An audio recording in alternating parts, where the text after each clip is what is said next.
बिस्मिल्लाहिर्रहमानिर्रहीम, अस्सलामुअलैकुम। मैं फरा और मैं हमजा। खुश आमदीद आप सबको सुबह सवेरे पाकिस्तान में। आज सुबह जब मैं उठी ना हमजा और मैंने बाहर देखा तो मुझे लगा कि वो शेर नहीं है कि दिल या के जान से उठता है, ये धुआं सा कहाँ से उठता है।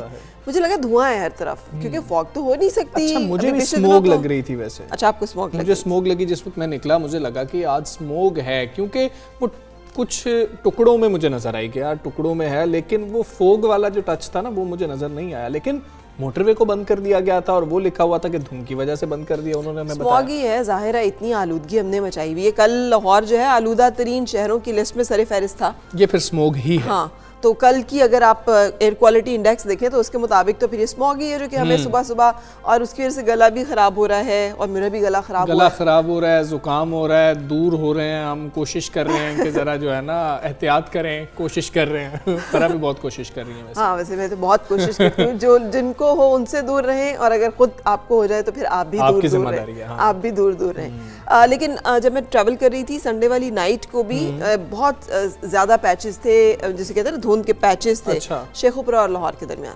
सो इसका मतलब है कि अभी बिल्कुल खत्म नहीं हुआ ये मामला खत्म नहीं। रात के वक्त लेट नाइट्स में ज्यादा अगर टेम्परेचर थोड़ा बहुत ऊपर नीचे हो तो फिर ये हो सकता है। एंड स्मोक तो है ही, एयर क्वालिटी इंडेक्स हमारा खराब है ही। सो अपना ख्याल आपने जरूर रखना है, क्योंकि हमने आपके साथ 12 ये रिसर्च शेयर की है कि इससे सिर्फ सांस के, गले के मसले नहीं पैदा होते, आंखों के मसाइल नहीं होते, जिंदगी कम हो जाती है। जिंदगी कम हो जाती है। इससे डिलीवरीज में मतलब इसकाते हमल के मसाइल जो हैं वो उनमें प्रॉब्लम्स आ रही होती हैं। तो आपने ख्याल करना है अपनी गाड़ियां, अपनी जो मोटर बाइक्स हैं ना उनको चेक करवा लें। वो बहुत ज़्यादा अक्सर धुआं छोड़ रही होती हैं, लेकिन हमें सिर्फ दूसरों की गाड़ी का धुआं नज़र आ रहा होता है। अपनी गाड़ी का धुआं भी नज़र आना चाहिए।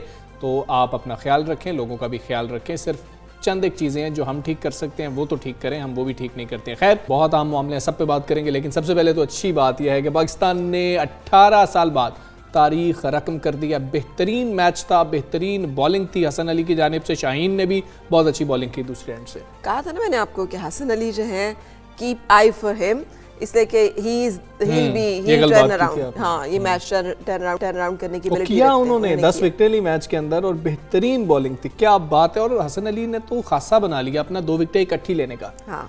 2 विकेटें इकट्ठी ले जाते हैं। सो अगर इस तारीख की बात करें, जनूबी अफ्रीका दूसरे टेस्ट मैच में 95 रन से पाकिस्तान ने शिकस्त देकर क्लीन स्वीप कर लिया है। पाकिस्तान के 370 रन के हदफ के ताक़ुब में मेहमान टीम 274 रन पर ढेर होगी। और दूसरे टेस्ट के आखिरी रोज ब्रिटिश को आते ही विकेट का नुकसान उठाना पड़ा था। 48 रन पर खेलते जो है वेंडरसन, ये हसन अली ने इनको आउट किया था। हसन अली ने कमाल बोल्ड किया और सबसे बेहतरीन बोल्ड भी यही था। क्या बात है। जिस तरीके से कल ही मैं बात कर रहा था कि अब उस तरीके से स्टंप्स उड़ती हुई नजर नहीं आती, लेकिन इस विकेट पे हमें नजर आई। और यहाँ से जैसे कहते हैं आते ही जो अंडर प्रेशर हुए हैं वो, तो उसके बाद थ्रू आउट और 10 विकेटें। बिल्कुल। डुप्लेसी भी फौरी जो है वो आउट हो गया ना, उनको भी उन्होंने LBW कर दिया। और क्या बात थी। उसके बाद मार्करम ने बेहतरीन इनिंग्स खेली। ऐसे मार्करम मुझे लगता है नेक्स्ट जो है ना इनके टेस्ट कैप्टन है। जितना हाँ, जिस तरह की आपने नहीं आप उसको नोटिस किया, उसकी एबिलिटीज बहुत अच्छा। चलें, खैर पाकिस्तान ने कमाल कर दिया। इसी हवाले से बात करेंगे साबिक टेस्ट क्रिकेटर शबीर अहमद साहब हमारे मौजूद हैं। शबीर अहमद साहब, गुड मॉर्निंग, अस्सलाम वालेकुम। आपको भी बहुत मुबारक हो, पाकिस्तान ने तारीख रकम की है। किस को आप क्रेडिट देना चाहेंगे?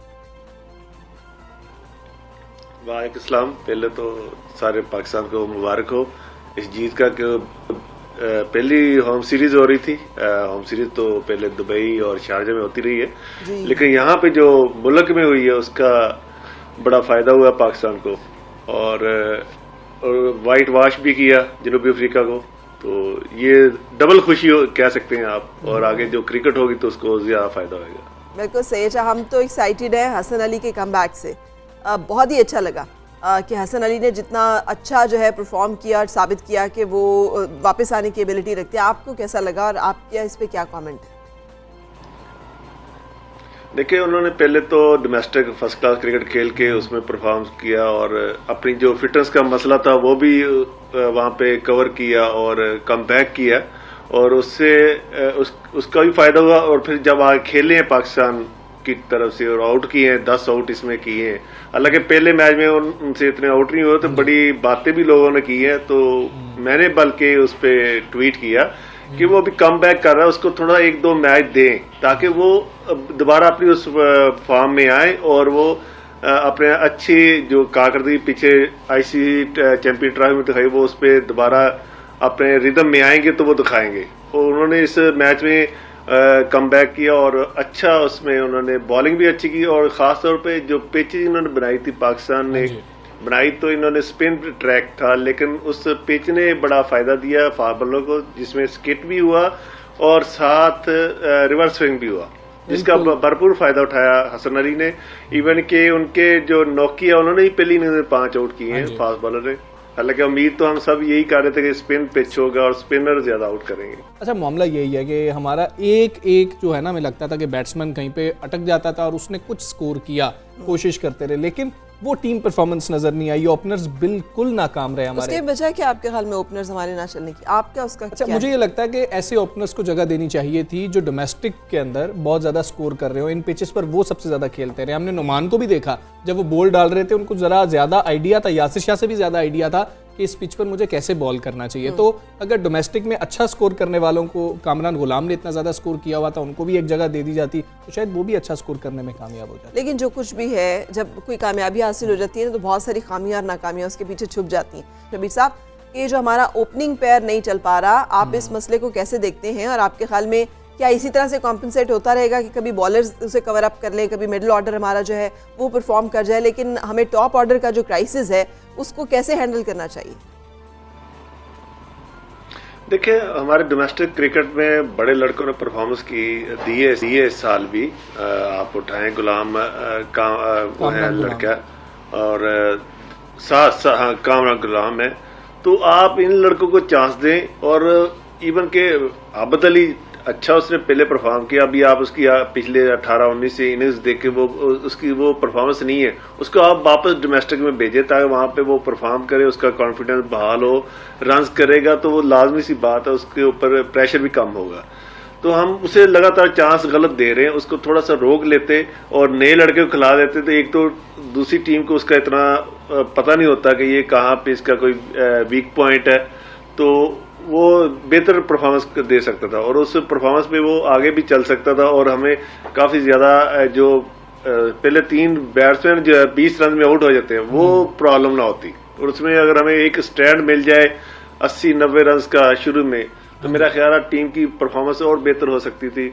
और ये जो रन है, हमने अभी 300 रन नहीं किए इसकी दोनों इनिंग्स में। हाँ जी, तो ये बहुत बड़ा फर्क है टेस्ट क्रिकेट में। और हमें आप दूसरे मैचेस देख लें, जैसे इंग्लैंड ने इंडिया में आके 500 प्लस रन किए, ऐसे हमें भी एक इनिंग्स चाहिए होती है और बॉलरों को टाइम मिल जाए ताकि उनको आउट करने के लिए प्रेशर न इतना हो जितना इस मैच में रहा है पाकिस्तान। फ़हीम अशरफ का क्या करना है? फ़हीम अशरफ की सिलेक्शन के ऊपर बहुत ज़्यादा सवालात उठे, लेकिन फ़हीम अशरफ ने बैटिंग में तो बेहतरीन बैटिंग की है, ऐसे असाब पर काबू पाए रखा कि जैसे कोई बहुत ही सीनियर बैट्समैन है, कोई बहुत ही बेहतरीन बैट्समैन है जो बैटिंग कर रहा है, ऐसा बैट्समैन नजर आया। लेकिन हमें बॉलिंग ऑलराउंडर की ज़रूरत है, उनकी बॉलिंग में क्या निखार आ सकता है? आप क्या उनको कहना चाहेंगे कि ये चीज़ें कुछ बेहतर कर लो तो बॉलिंग भी बेहतरीन हो जाएगी? देखिए, पहले तो बैट्समैनों की बात कर ले। हमारे जो टॉप, चाहे अजहर अली है या बाबर आजम, वो एक इनिंग्स में रन कर रहे हैं, लगातार नहीं कर रहे, वो प्रोफेशनलिज्म नहीं आ रहा। अब हमारा सिर्फ 2 बैट्समैन समझ ले रन कर रहे हैं दोनों इनिंग्स में, जिन्होंने किए है वो हमारा और विकेट कीपर है रिजवान और फ़हीम अशरफ, ठीक है। तो और पीछे से नुमान ने भी रन किए हैं। तो हमें ये चीज टीम वर्क नहीं आ रहा, टीम वर्क आना बहुत जरूरी है, चाहे वो बॉलिंग हो चाहे बैटिंग हो। तो हमारी बॉलिंग का भी ये फ़हीम अशरफ की बॉलिंग में वो जोर ज्यादा लगाने के चक्कर में ज्यादा एफर्ट कर रहा है, लेकिन लाइन लेंथ पे जोर नहीं दे रहा, स्विंग पे नहीं जोर दे रहा कि इसमें स्विंग कौन सा होना चाहिए, बैट्समैन को रीड नहीं कर रहा। जो सबसे बड़ा प्रॉब्लम हो रहा है कि बैट्समैन अगर वो अच्छा अंदर वाले बॉल खेल रहा है, उसपे आउट स्विंग कैसे करना है, या बाहर वाले को खेल रहा है तो अंदर कैसे लेके आना, उस पर हमने प्लान नहीं कर रहा, पूरा प्लान करे उसका और फील्डिंग उस हिसाब से लेके जाए तो मेरा ख्याल है इसमें ज्यादा आउट भी कर सकता है। उसकी स्पीड भी ठीक है, 130 प्लस करता है और ये ऑलराउंडर के लिए अच्छी पेस है और वो अच्छा प्लेयर है, फील्डर भी अच्छा है, बैट्समैन भी अच्छा है। उसने अगर मोहम्मद यूसुफ ने उसे कुछ 2-3 टिप्स दी हैं, उससे उसे बैटिंग में निखार आया। सही, ये जो उसे सारी पूछना चाहिए बॉलर से भी। ये जो सारी बातें आप कर रहे हैं, ये कैप्टन का भी तो काम होता है ना, क्योंकि फील्ड पे जब बॉलर ये अटैक कर रहा होता है तो वो भी तो ये चीज़ें देख रहा होता है कि मुझे फील्ड कैसे प्लेस करवानी है, और अगर जैसे आप कह रहे हैं इन स्विंग से आउट स्विंग पे कैसे लेके जाना, आउट से इन पे कैसे लेके आना, तो वहाँ पे बाबर आजम के बारे में आपका क्या ख्याल है? और आपको लगता है कि ये जैसे आप कह रहे हैं, इसे हम अपनी ज़बान में क्या कहते थे, टुल्ला बैटिंग, कि किसी दिन लग गया तो लग गया, लेकिन एक कंसिस्टेंट स्कोर जो है वो नहीं नज़र आ रहा किसी बैट्समैन का, आप उस पर रिलाई नहीं कर सकते, डिपेंडेबल नहीं है हमारा कोई भी बैट्समैन। देखिए बाबर आजम का जो वो कप्तान है, उसने एक चीज नहीं देखनी, उसने कई चीजें देखनी होती है। ये बॉलर का ये मेन जो होता है, बॉलर को खुद सोचनी होती है कि ये बैट्समैन जो आप क्रिकेट खेल रहे हैं, आपको फौरन रीड करना पड़ता है कि ये बैट्समैन आउट स्विंग पे अच्छा खेल रहा है या इन स्विंग पे अच्छा खेल रहा है, इसकी कौन सी लाइन लेंथ पे ये बेहतर खेल रहा है, इसको कहाँ पे डिसीव किया जा सकता है। तो ये बॉलर और जो कोच बाहर होता है, हमने अब तो एक एक चीज के लिए बॉलिंग कोच अलग रखा हुआ है, बैटिंग कोच अलग रखा हुआ है, हेड कोच अलग है। तो जो बॉलर और बॉलिंग कोच का ये जो कोऑर्डिनेशन होता है, ये सबसे ज्यादा जरूरी है। बिल्कुल ठीक है। शबीर अहमद साहब, हमें मोहम्मद अब्बास के बारे में बता दें। हर बॉलर के ऊपर, हर क्रिकेटर के ऊपर बुरा वक्त आ जाता है, ये हम देखते हैं कि कुछ उनके दिन नहीं होते हैं। क्या हम अब अब्बास को भूल तो नहीं जाएंगे? बिल्कुल। आप क्या कहेंगे बोर्ड को कि अब्बास को भूलना चाहिए या अब्बास के ऊपर नजर रखनी चाहिए, वापस उसको लाना चाहिए अब्बास को दोबारा से? और फिर T20 जो अब आने वाला है, उससे आपकी क्या उम्मीदें हैं? हमारी टीम कैसी है? देखिए अब्बास के ऊपर काम करना चाहिए। अभी उसका कोई शोल्डर का मसला था, उस पर उनको चाहिए जो डॉक्टर हैं या ट्रेनर हैं वो उनको थोड़ा सा उस पर जोर लगाए। अब्बास ने बहुत खिदमत की है इस टीम की और इस मुल्क की, तो उसको नजरअंदाज नहीं करना चाहिए। और उम्मीद है कि वो जल्द ही अपना रिदम पकड़ लेगा और दोबारा वही परफॉर्मेंस देगा। और खास तौर पे वो ज्यादा कारआमद है पाकिस्तान से बाहर की पिचों पे, और बाहर हमें काफी ज्यादा जरूरत होती है। यहाँ पे अभी जरूरत नहीं थी, हमें यहाँ पे फास्ट बॉलर, तेज बॉलर चाहिए जिसकी स्पीड 135 प्लस हो, क्योंकि यहाँ पे रिवर्स स्विंग भी होना है और नए बॉल पे डिसीव भी करना है बैट्समैन को। तो यहाँ पे उसके ऊपर काम करें। अभी T20 तो वो नहीं खेलता, पहले भी नहीं खेल रहा, तो बेहतर है वो उसको टेस्ट के लिए खास तौर पे रखें, क्योंकि वो पहले उसने इंग्लैंड की कंडीशन, न्यूजीलैंड की कंडीशन, वहां पे वो बहुत अच्छी बॉलिंग ठीक है। पाकिस्तान से बाहर कंडीशंस में वो बेहतर खेल सकते हैं। शबीर अहमद साहब, बहुत शुक्रिया आपका। साबिक टेस्ट क्रिकेटर, सुबह सवेरे बात कर रहे थे, हम सारे खुश हैं, वो भी खुश हैं। सुबह सवेरे पाकिस्तान, सुबह सवेरे पाकिस्तान। बात कर लें एक और अहम मामले की हमजा, जो कि कल से हम सबको बहुत इरिटेट कर रहा है, और उसमें सिंध में कोरोना वैक्सीनेशन की बात अगर की जाए तो वहाँ पर भी सियासी रहनुमाओं की अलगार हमें नज़र आती है।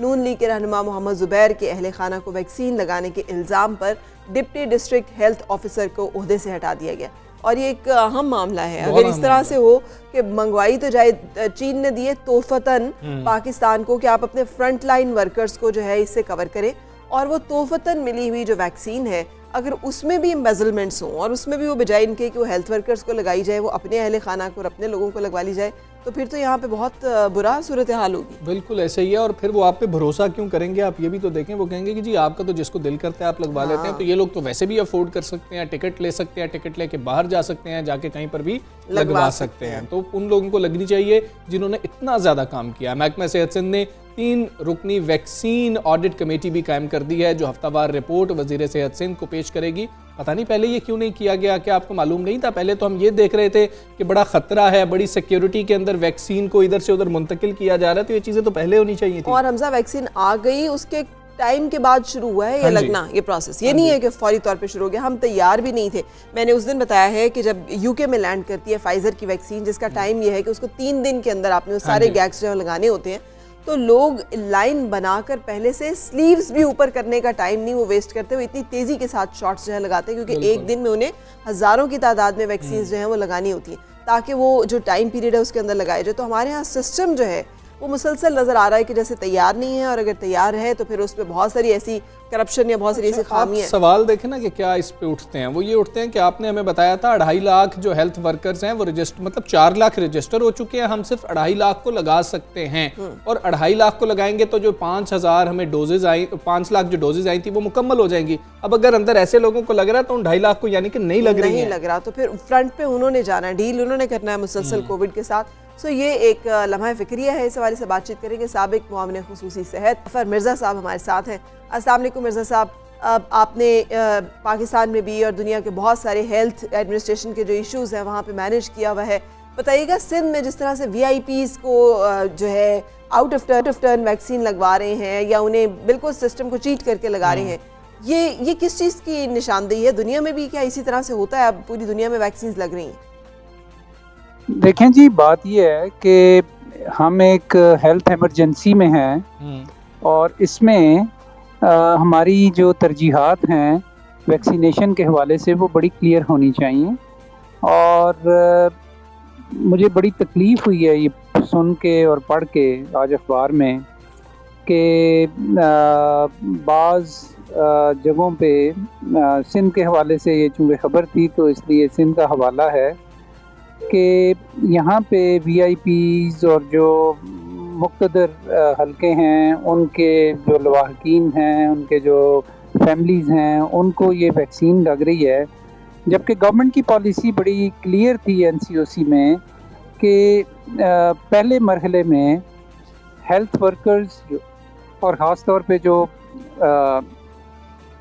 फ्रंट लाइन हेल्थ वर्कर्स हैं, ये वो हेल्थ वर्कर्स होते हैं कि जो बराह रास्त कोविड-19 के मरीज़ों की निगहदाश्त पे मामूर होते हैं, तो उनको ये वैक्सीन लगाई जाएगी। तो बतौर एक पाकिस्तानी के, बतौर एक शहरी के और बतौर एक पब्लिक हेल्थ पर्सन के जो कोविड-19 के कंट्रोल में भी हिस्सेदार रहा हूँ मैं, मुझे बहुत ज़्यादा इस बात का दुख हुआ है। ठीक है, पाकिस्तान में जो एलीटिज़म है और जो एक पावरफुल लोग जो होते हैं वो उनके तो सारे काम हो जाते हैं, लेकिन जो मिडिल क्लास गरीब लोग हैं उनको उनकी कोई चूँकि आवाज़ नहीं होती, उनको उनका जोर नहीं लगता, तो उनकी हक तलफी हमेशा होती है। और यहाँ तो हक तलफी उन लोगों की हो रही है कि जो कोविड-19 के मरीज़ों की जान बचाने पे मामूर हैं लोग। बहुत ज़्यादा ये मैं समझता हूँ कि पाकिस्तान का ये अलमिया है इस हवाले से, और मैं ये समझता हूँ, जैसा कि मैंने आज अपनी ट्वीट में भी लिखा, कि एक तवक्को करनी चाहिए कि गवर्नमेंट जो है वो ऐसे लोगों की निशानदेही भी करेगी और उनको उनके नाम सरेआम भी करेगी, ताकि पाकिस्तान के लोगों को पता लगे कि ये किसकी गफलत है और ये किसकी वजह से उन लोगों की बजाय कि जिनको ये वैक्सीन लगनी चाहिए थी उन लोगों को लग रही है। डॉक्टर साहब, आप इन तमाम मामलात को कोरोना से मुताल्लिक जो कमेटीज़ थी उनको भी हेड करते रहे हैं, दीगर सूबों की भी बात कर ली जाए सिंध के साथ, क्या सेहत की सहूलियात पर VVIPs ही काबिज हैं अगर हर सूबे की बात कर ली जाए? क्योंकि ये सिंध का एक मामला सामने आ गया, बाकी सूबों में क्या हो रहा है बिल्कुल। और जब याद है आपको, जब आप भी सर थे तो जो मास्क आए थे और जो स्पेशल ड्रेसेस आए थे वो भी इसी तरह से हमने दिखाया, मैंने इसने पहने हुए डॉक्टर्स को मिले नहीं थे। तो ये मामला जो है ये नया नहीं है, ये तो हमेशा से चल रहा है जी। ये एक हमारे सिस्टम का प्रॉब्लम है जी, हेल्थ सिस्टम का, कि इसको यूँ कहना चाहिए कि पाकिस्तान में बजाय इसके कि प्राइमरी हेल्थ केयर के ऊपर तवज्जो दी जाती, टर्शरी लेवल हेल्थ केयर जो है वो हमारे हेल्थ बजट का बहुत सारा हिस्सा जो है उसमें लग जाता है। टर्शरी हेल्थ केयर जो है ये बड़े शहरों के बड़े अस्पतालों पे मुश्तमिल होती है, और यहीं पे तमाम शहरों में रहने वाले और बड़े लोग जो हैं अपने मरीज़ों को लेकर आते हैं, और ये इस कॉस्ट पे किया जाता है कि प्राइमरी हेल्थ केयर जो कि गाँवों में और दूर दराज इलाकों में होती है, जहाँ पे गरीब लोग अपने इलाज के लिए जा सकते हैं, ये वो वहाँ पे ये नहीं होता। और ये भी मैं समझता हूँ कि समाजी नाइंसाफ़ी की एक किस्म है कि जिसमें जी जिन लोगों को हुकूमती जो वसाइल हैं उनके हवाले से उनको बुनियादी सेहत की सहूलतें मिलनी चाहिए, उनको तो मिलती नहीं है। लेकिन शहरों के बड़े अस्पतालों के अंदर मुख्तलिफ तबकात जो हैं उनको हर चीज़ मैसर होती है। तो ये सरासर इसकी बिल्कुल सही जो तरजीही लिस्ट तैयार की गई है हुकूमत पाकिस्तान ने, जिन लोगों के लिए वैक्सीन जो है प्रायोरिटीज़ पे लगाने का ऐलान किया है, आप उससे मुत्तफिक हैं या उसमें मजीद बेहतरी आ सकती है? क्योंकि जो वैक्सीन दी गई है उसके बारे में पता चला है कि 18 साल से कम उम्र और 60 साल से ज़्यादा के लोगों को भी नहीं लग सकती। तो जो तरजीही लिस्ट है वो इसी आप समझते हैं कि वो काफ़ी है, वो ठीक है?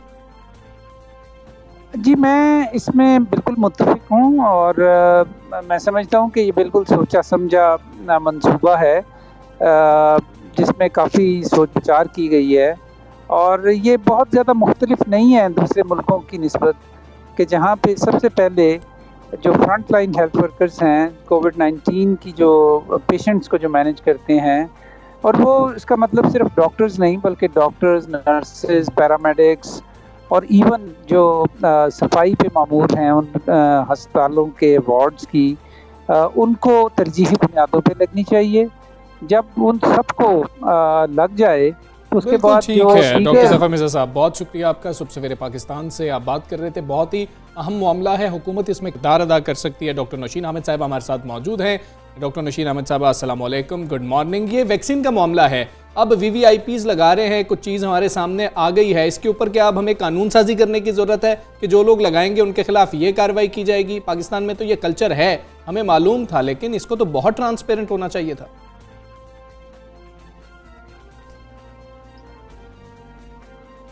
जी, वैक्सीन लगाने का एक मजबूत निज़ाम मौजूद है और वो नेशनल इम्यूनाइजेशन मैनेजमेंट सिस्टम है और वो नादरा के साथ कनेक्टेड एक सिस्टम है जिसके ऊपर तमाम वैक्सीन लगाने वालों का डाटा मौजूद है, रजिस्ट्रेशन हुई हुई है। तो RMS जो कि हमारा रिसोर्स मैनेजमेंट सिस्टम है, उसके ऊपर हेल्थ केयर वर्कर्स की इस वक्त सिर्फ जो फ्रंट लाइन के थे उनकी रजिस्ट्रेशन हुई नहीं है। उसके अलावा अगर किसी का भी लगेगा तो वो फौरी तौर पे नोटिस में आ जाएगा। वो सिर्फ अलाउड ही उन लोगों को है और इन्फॉर्म ही उन लोगों को किया जा रहा है। उनके सेंटर्स बने हुए हैं, एडल्ट वैक्सीनेशन सेंटर्स जो एलोकेट किए गए हैं स्पेसिफिक ग्रुप्स को कि जिन्होंने जहाँ पर जाके लगानी है। तो ये एक बड़ा क्लियर सिस्टम है। ये बीच में एक किसी ने जाती तौर पे एक डिस्क्रिपेंसी की है, सिस्टम से हटके की है, वो नोटिस में आ गई है, उसके ऊपर सख्त एक्शन भी ले लिया गया है और मैं समझती हूँ दोबारा ऐसे वाकयात नहीं होंगे। लेकिन एक वाकया जो है वो इस चीज़ की इंडिकेशन तो है ना नौशीन हामिद साहिबा कि कोई ना कोई ऐसे लेकुनाज या ऐसे फ्लॉज मौजूद हैं जिससे सिस्टम को जो है आप डिफीट कर सकते हैं या उसको वहाँ पे चीट कर सकते हैं। तो वफाकी हुकूमत ने इस मामले को टेकअप किया है, क्या सूबे के साथ इस पर बातचीत हो रही है? और दूसरा, क्या सेंट्रलाइज सिस्टम नहीं रखना चाहिए अगर आप समझते हैं कि नहीं एतबार किया जा सकता कि ताकि वैक्सीन जो है वो उन लोगों को लग सके जिनका हक है? ये तोहफतन मिली है और ये हेल्थ वर्कर्स के नाम पे मिली है कि हम उन लोगों को लगाएंगे। जी बिल्कुल, देखें ये पॉसिबल नहीं है कि सूबों में जाके वफाकी हुकूमत जो है वो लगाए, क्योंकि जो एडल्ट वैक्सीनेशन सेंटर्स हैं वो वहाँ के DHQ हॉस्पिटल्स में बने हैं और इवेंचुअली ये वहाँ के रूरल हेल्थ सेंटर्स तक जाएंगे। तो ये बिल्कुल टोटली एक सूबाई निज़ाम है जिसके अंदर वफाकी हुकूमत उनको असिस्ट कर सकती है, प्रोवाइड कर सकती है, सिस्टम बना के दे सकती है। पर ये कि जो जिस किसी ने किया वो किसी एक हेल्थ ऑफिशियल का एक ज़ाती फेल था, उसने मिस यूज़ किया, क्योंकि ज़ाहिर है फैसिलिटीज़ में वैक्सीन पड़ी हुई है। जिस वक्त हेल्थ केयर वर्कर्स ने आना है, जो सेंटर्स बने हुए हैं वहाँ पर किसी ने अपनी अथॉरिटी का मिस यूज़ किया है। तो इस चीज़ को तो ज़ाहिर है कि वो नोटिस में भी आ गई है और वो चूँकि जिस तरह से वो पूरी जगह पे हाईलाइट भी हो गई है, वफाकी हुकूमत ने बहुत शदीद तहफ़्फ़ुज़ात का इजहार किया है सिंध गवर्नमेंट के साथ और उस हेल्थ ऑफिशियल को सस्पेंड भी कर दिया गया है। तो मैं समझती हूँ कि आप सिस्टम तो बहुत क्लियर और शफाफ है, एक एक बंदा रजिस्टर्ड है, उसका पूरा डाटा मौजूद है, उसको किस सेंटर पे जाना है, उसको किस दिन लगनी है, कौन सी डेट है, ये तमाम चीज़ें जो हैं एक बड़े शफाफ सिस्टम के थ्रू जो है वो मॉनिटर की जा रही हैं। मगर तो अगर बीच में डॉक्टर साहब, आप समझती हैं कि सिंध हुकूमत का इसमें कोई किरदार नहीं है? ये फर्द वाहिद ने एक अमल किया जिसकी उसको सजा मिल गई, उसको हटा दिया गया, अब इंक्वायरी हो रही है, सिंध हुकूमत का इसमें कोई किरदार नहीं है? देखिए, सिंध हुकूमत की विजिलेंस ज्यादा स्ट्रॉन्ग होनी चाहिए थी, मगर अब जब इतने सारे सेंटर्स बने होते हैं तो जाहिर है कि मैं समझती हूँ कि उस हेल्थ ऑफिशियल का उसमें रोल था कि उसके पास एक अथॉरिटी थी, वो सेंटर की इंचार्ज थी जहां पर ये वैक्सीन लग रही थी और वहां पर उसने इसका मिसयूज किया है। तो बिल्कुल सिंध हुकूमत ने उसको सस्पेंड भी किया है, मगर बहरहाल उनकी विजिलेंस ज़्यादा स्ट्रॉन्ग होनी चाहिए। बिल्कुल सही, बहुत शुक्रिया नौशीन आमिर साहिबा हमारे से कर रही थी, पार्लिमानी सेक्रेटरी हेल्थ। लेकिन हमजा जितना ये छोटा मामला लगता है ना उतना है नहीं, बिल्कुल भी नहीं। इसलिए कि चोरी, अब ये चोरी, खयानत, बददियानती, करप्शन, हम इनको बहुत आजकल फैशनेबल जो टर्म्स है ना उसमें लेते हैं। एक्चुअली एक देखा जाए तो ये हमारे मजहबन अगर हम देखें तो कितना बड़ा जुर्म है, बहुत बड़ा जुर्म है। अमानत में खयानत आप कर रहे हैं, चोरी आप कर रहे हैं, बददियानती आप कर रहे हैं, झूठ आप बोल रहे हैं। एक्शन होना चाहिए इनके खिलाफ, इनको कानून के मुताबिक सजा मिलनी चाहिए जो लोग ये कर रहे हैं, और ये कानून बनना चाहिए। और हम उम्मीद करते हैं कि अब हुकूमत इसके बारे में कुछ, लेकिन अभी फिर एक कमेटी बना दी गई है, उस कमेटी के पता नहीं क्या नतीजा आएगा, कब आएगा। मेरा तो ख्याल है एक सीधा सीधा जुर्माना होना चाहिए कि इतने जो है वो पैसे आपने जमा कराने हैं जो आपने एम्बेजलमेंट किए, ताकि इतने लोगों को जिनका आपने हक मारा उनको वैक्सीन जो है वो लग सके। लेकिन आगे चलते हैं, बिल्कुल उम्मीद करते हैं कि हालात कुछ बेहतर होंगे और ऐसा वाकया दोबारा नहीं होगा जिस तरह से नौशीन आमिर साहबा कह रही थी। अभी एक ब्रेक लेंगे, ब्रेक के बाद आपसे फिर मिलते हैं। Stay with us. सुबह सवेरे पाकिस्तान, सुबह सवेरे पाकिस्तान। वेलकम बैक, सुबह सवेरे पाकिस्तान आप देख रहे हैं। और एक न्यूज़ जो हम आपके साथ शेयर करने लगे, ये इस्लामाबाद के रहने वालों के लिए नई नहीं है, इसलिए कि मुझे याद है कि कुछ महीने पहले भी इसी तरह से प्लास्टिक बैग्स पे पाबंदी जो है वो लगाई गई थी। लेकिन अब वाकई होशियार होने की ज़रूरत है, इसलिए कि भारी जुर्माने जो हैं वो अब आयद किए गए हैं, और जुर्माने बहुत ज़्यादा हैं। 5,000 रुपया उस पर जो कि शॉपिंग बैग इस्तेमाल कर रहा होगा यानी खरीदार, और 10,000 रुपया दुकानदार पे जो कि बेच रहा होगा, और दूसरी दफ़ा 20,000 रुपया आपको जो है जुर्माना होगा अगर आप फिर से पकड़ लिए जाते हैं। और मेरा ख्याल है कि हम इसके अलावा खौफजदा भी नहीं होते हैं। अगर हमें जुर्माने किए जा रहे हों फिर ही हम खौफजदा होते हैं। वजारत मौसमियाती तब्दीली के जॉइंट सेक्रेटरी के मुताबिक आम शहरी को प्लास्टिक बैग इस्तेमाल करने पर, जिस तरह से फ़रा ने बताया, 5,000, दुकानदार को 10,000, जबकि दोबारा इस्तेमाल करने पर 20,000 जुर्माना आयद होगा, और साथ में माल भी जब्त कर लिया जाएगा। आगाही मुहिम जो है 28 फरवरी तक जारी रहेगी। तो 28 फरवरी के बाद क्या होगा? मतलब 1 मार्च से प्लास्टिक बैग इस्तेमाल करने वाले जो है इनके खिलाफ कार्रवाई शुरू हो जाएगी। बिल्कुल शुरू और लेकिन जो सदर अंजुमन ताजरान पाकिस्तान जो है उनका पॉइंट ऑफ व्यू बिल्कुल सही है कि रावलपिंडी और इस्लामाबाद बिल्कुल ऐसे हैं। हाँ जी, तो आप शहर, हाँ, तो रावलपिंडी में सब कुछ जो है वो चलता है, वहाँ से अगर लोग ले आएंगे तो फिर वो भी तो आखिर है ना, मसला है। तो पाबंदी जो है वो सिर्फ इस्लामाबाद में क्यों लगाई जा रही है, बाकी जो इलाके हैं वो क्यों इस पाबंदी की ज़रूरत तमाम शहरों में लगानी चाहिए ये पाबंदी आपको बैक वक्त पूरे पाकिस्तान में होनी चाहिए, ताकि इस तरह की चीज़ें मैन्युफैक्चर ही ना हो सके। अब अगर प्लास्टिक बैग्स बन रहे हैं तो जाहिर है सिर्फ इस्लामाबाद में नहीं यूज़ होंगे, बाकी जगहों बिल्कुल। तो जुड़वा शहरों के लिए अलग अलग जो है ये बिल्कुल नहीं होना चाहिए कानून। इसी हवाले से बात करेंगे, हमारे साथ मौजूद है माहिर माहौलियात मोमी सलीम साहिबा। मोमी सलीम साहिबा अस्सलाम वालेकुम। Good morning. दुकानदार तो ये कह रहे हैं, बात आपको ये कितनी दुरुस्त लग रही है? हमें तो दुरुस्त लग रही है कि अगर एक शहर में होगा और जो बिल्कुल साथ आपके शहर है वहाँ से लोग इधर लेके आएंगे तो आप इसको कैसे रोकेंगे? सिर्फ एक इलाके में ये चीज़ इंप्लीमेंट करवाई जा सकती है? पहले तो बहुत बहुत शुक्रिया प्रोग्राम में मदु करने के लिए। बिल्कुल आपकी बात सही है, क्योंकि जब ये बन रही थी पॉलिसी और जब ये नाफिज हो रहा था कानून, तो हम लोग इस ग्रुप का हिस्सा थे जिसमें हमें मलिक अमीन असलम साहब ने जो है ऑन बोर्ड लिया था। हमने उस वक्त भी कहा था कि इसकी सस्टेनेबिलिटी के लिए बहुत ज़रूरी है कि इसको एट सोर्स बंद किया जाए। उन्होंने हमसे ये भी शेयर किया था ये पॉलिसी इंक्रीमेंटल है, जिससे मुराद ये कि ये सिर्फ प्लास्टिक बैग्स तक नहीं रुकेगी, क्योंकि सिंगल यूज सिर्फ प्लास्टिक बैग नहीं है बल्कि बॉटल्स भी हैं। फिर उन्होंने हमें ये भी बताया था कि ये बाकी प्रोविंसेस में भी इसको इम्प्लीमेंट कराया जाएगा, और आपको पता है पंजाब में भी उस तक इंट्रोड्यूस इसको कराया गया। और जब आप रावलपिंडी की बात करते हैं तो ऑफ कोर्स ज्यूरिस्प्रूडेंस आपको उसकी इम्प्लीमेंटेशन के लिए जो है पंजाब गवर्नमेंट की ज़रूरत है। तो बिलाशुबा ये बहुत ज़रूरी चीज़ है कि सिर्फ एक सिटी में नहीं, क्योंकि ये एक पायलट प्रोजेक्ट था और प्रॉबली ये इसलिए नहीं कोविड की वजह से, आई थिंक कि एक वो लल पीरियड बीच में आ गया था, क्योंकि ऑफ कोर्स कोविड जो है उसकी वजह से काफ़ी चीज़ें बंद हो गई। एक मिथ ऐसी भी आना शुरू हो गई कि जी आप अपना बैग लेके जाएंगे कंटामिनेट हो जाएगा, आप घर आके उसको धो नहीं सकते, ये इस तरह की बहुत सी ऐसी चीज़ें थी। तो बिल्कुल इस चीज़ की ज़रूरत है कि आप पूरे पाकिस्तान में इसको नाफिज करें, क्योंकि ये सिर्फ पाकिस्तान का प्रॉब्लम नहीं है, ये ग्लोबल प्रॉब्लम है। क्योंकि ग्लोबली जो है आप इस वक्त तकरीबन 400 मिलियन टन जो है वो आप प्लास्टिक प्रोड्यूस कर रहे हैं। और वो बहुत हेजिटेंस है हेल्थ के लिए ह्यूमन की। और बिल्कुल, लेकिन मोमी सलीम साहिबा कब तक इसका दायरा कार जो है बाकी शहरों तक भी बढ़ाया जा सकेगा? क्योंकि अमूमन होता ही है कि इस तरह की सारी सख्तियां और पाबंदियां इस्लामाबाद के रहने वाले लोग वैसे भी ज़रा बेहतर डिसिप्लिन में आ जाएंगे शायद, हालांकि आते नहीं हैं। तो बाकी शहरों में कब तक आप समझते हैं कि ये कैंपेन पहुंचेगी या इसका सिलसिला शुरू होगा? मेरे लिहाज से तो इसको जल्द से जल्द वैसे ही शुरू कर देना चाहिए है, क्योंकि आपकी क्लाइमेट चेंज काउंसिल भी है जिसका मैं खुद हिस्सा हूँ, लेकिन हम क्योंकि ऑफ कोर्स सिविल सोसाइटी से हैं, लेकिन उसके अंदर सीएम्स भी जो है वो सारे प्रोविंसेस के शामिल हैं।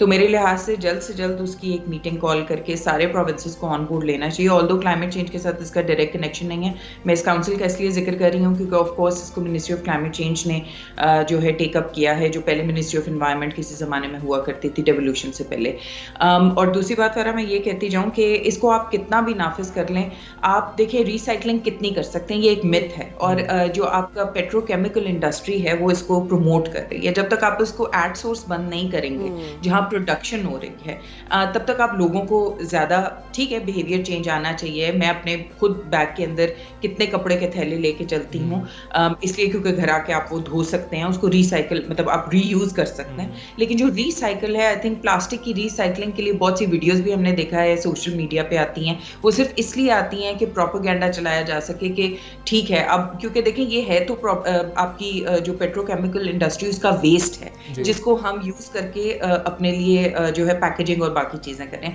तो जब तक सोर्स पे, जिससे मुराद ये कि इंडस्ट्रीज, बिजनेसेस, ऑफिसेज, ये लोग ये रोकेंगे नहीं तो तब तक कुछ नहीं होगा। और साउथ एशिया में ऐसी एग्जांपल्स मौजूद हैं जहां बच्चों को पढ़ाई के लिए ये कहा गया है कि आप बैग्स लेके आएं, वो उनकी फीस है एक किस्म की, वो लेके आते हैं, वो बैग जमा कराते हैं और वो वहाँ पे पढ़ते हैं। इस तरह एक वो रिसाइकलिंग या एक वो उसको एक प्लास्टिक पोल्यूशन को कम करने में भी मदद दे रहे हैं। तो बहुत से ऐसे छोटे छोटे मॉडल्स हैं, सिर्फ लोगों को बताना काफ़ी नहीं है। आई थिंक इस कैंपेन को हमें इनोवेटिव वे से करना पड़ेगा। बिल्कुल ठीक है, इनोवेटिव वे से करना होगा। मोमी सलीम साहिबा बहुत शुक्रिया आपका। सुबह सवेरे पाकिस्तान आप बात करें थी फरा। इसके बाद एक और बड़ा मामला हुआ ना, हमने देखा शहरों में, मॉल्स में खासतौर पर देखा, इतने महंगे उन्होंने कहा जी आप बैग लेना चाहेंगे? हाँ जी, आप कहेंगे जी मैं लेना चाहूंगा बैग, तो कहेंगे कि 40 रुपए का छोटा, 80 रुपए का बड़ा, तो फलाने का और फलाने का फलाना। ये बहुत ज्यादा काम खराब हो गया। तो ये भी एक इशू है कि जिन लोगों की अफोर्डेबिलिटी पहले ही कोविड की वजह से इतनी मुतासर हुई भी है, वो बेचारे पहले ही गुर्बत का शिकार है, मसाइल का शिकार है, वो कहाँ से महीने के जो है वो इतने पैसे बैग्स में देंगे? और हाथों में पकड़ के तो अशिया बंदा नहीं जा सकता, तो वो बस। मुझे याद है मैं मुर्गी लेने गई तो इन्होंने ब्राउन से एक बैग में दी, तो वो उसको जैसे उठाने की कोशिश करे तो उसमें से गिर जाता है। सुबह सवेरे पाकिस्तान, सुबह सवेरे पाकिस्तान। एक और बहुत बड़ा इशू है, और हम कानून की क्योंकि बात कर रहे हैं, तो कानून क्या किन की मैं कानून के रखवाले नहीं कहना, बस मैं जो कहने लगा मर्जी था, कह मैं दें रुक आप। गया, मैं कहने लगा था। हाँ, आप जो मर्जी कह दें, कानून के रखवाले जो है ना वो अब हम नहीं कहेंगे। लेकिन शहर इक़्तिदार में वकलागर्दी जो है वो आप लोगों ने भी देखी है, किस तरह से कानून को पैरों तले रौंद डाला। को पहली दफ़ा नहीं है। अभी पंजाब इंस्टीट्यूट ऑफ कार्डियोलॉजी का वाक़या हम लोगों के दिलों पे लिखा है, हम भूले तो नहीं है। ये और बात है कि उनको जो है छोड़ दिया गया और उनके खिलाफ कार्रवाई नहीं हो सकी, इसलिए ये सबूत जो है वो नहीं आ सके। लेकिन इस तरह के वाक़या जो है गाहे बगाहे होते रहते हैं। अभी पिछले दिनों पंजाब बार के इलेक्शन हुए, तो जिस तरह से फायरिंग की गई, जिस तरह से वहाँ पर, उसके बारे में भी कोई कार्रवाई जो है वो नहीं। अब वाक़या जो है ये गैर कानूनी चैम्बर्स गिराए जाने पर इस्लामाबाद हाई कोर्ट में हुआ है। तो ये तो एक तवातर के साथ होने वाले वाक़यात हैं। देखिए, हर शख्स डरता है इनसे। अगर आप वार्डन से बात करें, जब आप उनके इंटरव्यूज़ करते हैं, तो वो आपको ये बताते हैं कि जी कि हमें सबसे ज़्यादा डर इनसे लगता है, क्योंकि अगर इनका हम चालान करना चाहें तो 20-25 वकला आ जाते हैं, आके बदतमीज़ी भी करते हैं, मारते भी हैं। तो हम जो है मॉल रोड पे इनको अभी तक हम हेलमेट नहीं पहना सके हैं लाहौर में। ये हालात हैं वहाँ पर। एहतजाजी वकला ने हाई कोर्ट में तोड़ फोड़ की, और सबसे अब आप यहाँ पर क्या करेंगे कि chief justice Islamabad high court के चैम्बर के अंदर आप दाखिल हो गए, नारेबाजी की है, वहाँ पर आपने LCD भी तोड़ी है, वहाँ पर आपने शीशे तोड़े हैं, तोड़ फोड़ की गई है। अब इससे ज़्यादा क्या करेंगे? और मैं तो वो फुटेज देख रही थी, उसमें एक खातून जैसे उठा के वो पत्थर फेंक रही थी, तो मैं तो हैरान थी कि ये कहाँ पे होता है।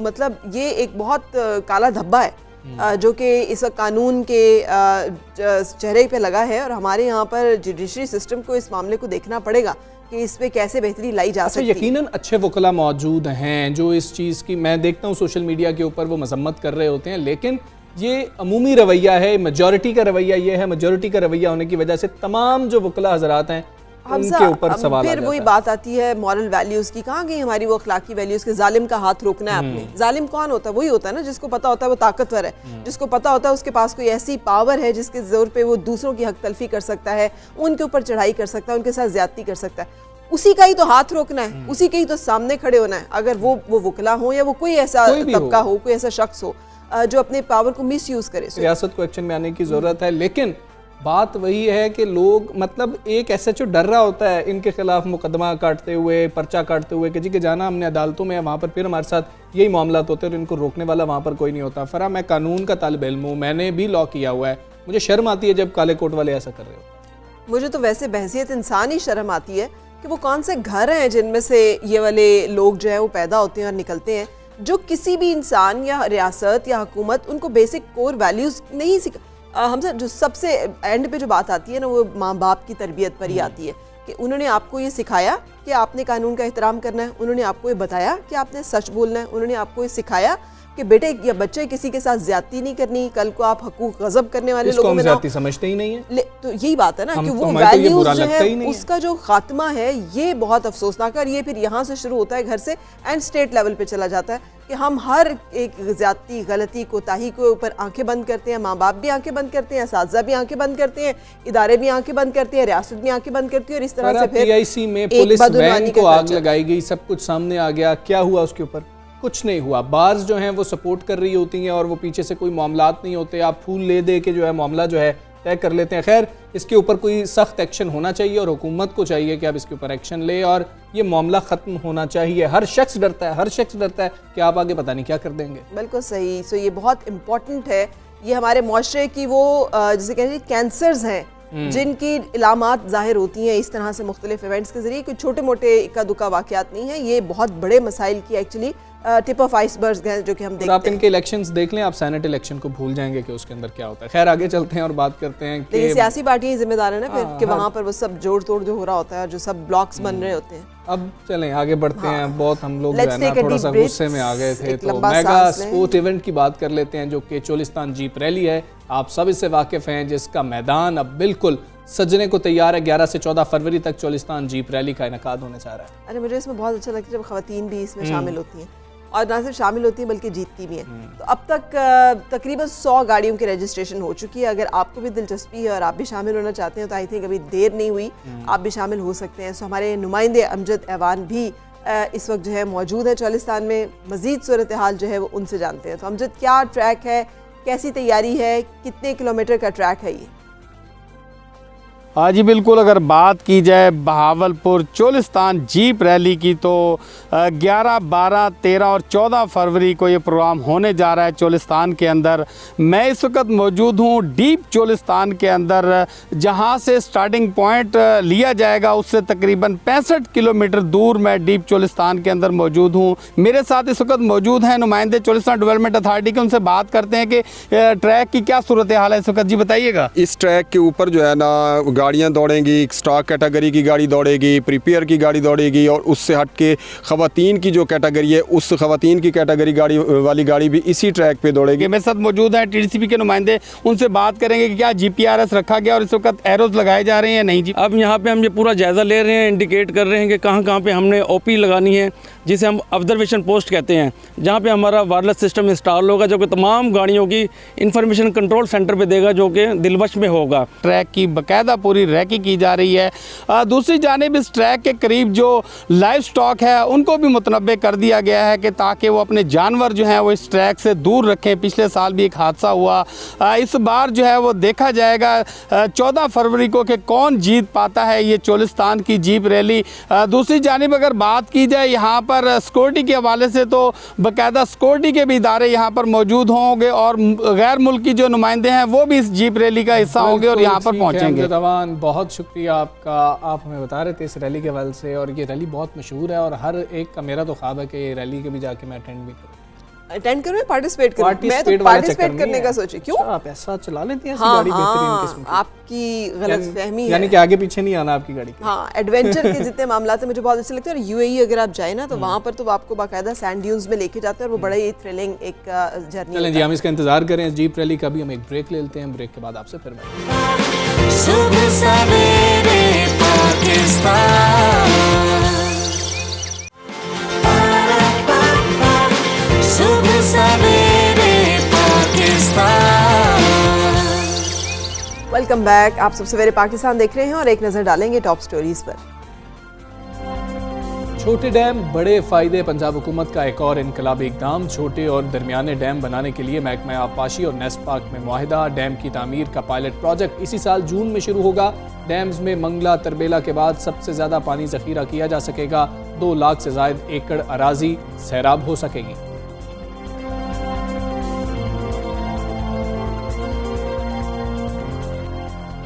मौसम सरमा में खुश्की के बायस जिल्द की चमक दमक मांद पड़ जाती है। जिल्द का खुश्क हो जाना, पैरों की जिल्द का फट जाना आम मसाइल। खुश्क मौसम में जिल्द की हिफाजत कैसे करें, बताएंगे आपको आज के प्रोग्राम में। दुनिया की सबसे खतरनाक चोटी K2 पर फजाई सर्च ऑपरेशन। कौमी हीरो अली सतपारा और दीगर को पहमाओं का सुराग ना मिल सका। गुज़श्ता रोज़ K2 की बालाई सतह बादलों से मुकम्मल तौर पर ढकी रही। गुजरते वक्त के साथ साथ तीनों को पहमाओं की ज़िंदगी के इम्कानात कम होने लगे। अली सतपारा के बेटे साजिद सतपारा भी अपने आबाई इलाके को लौट गए।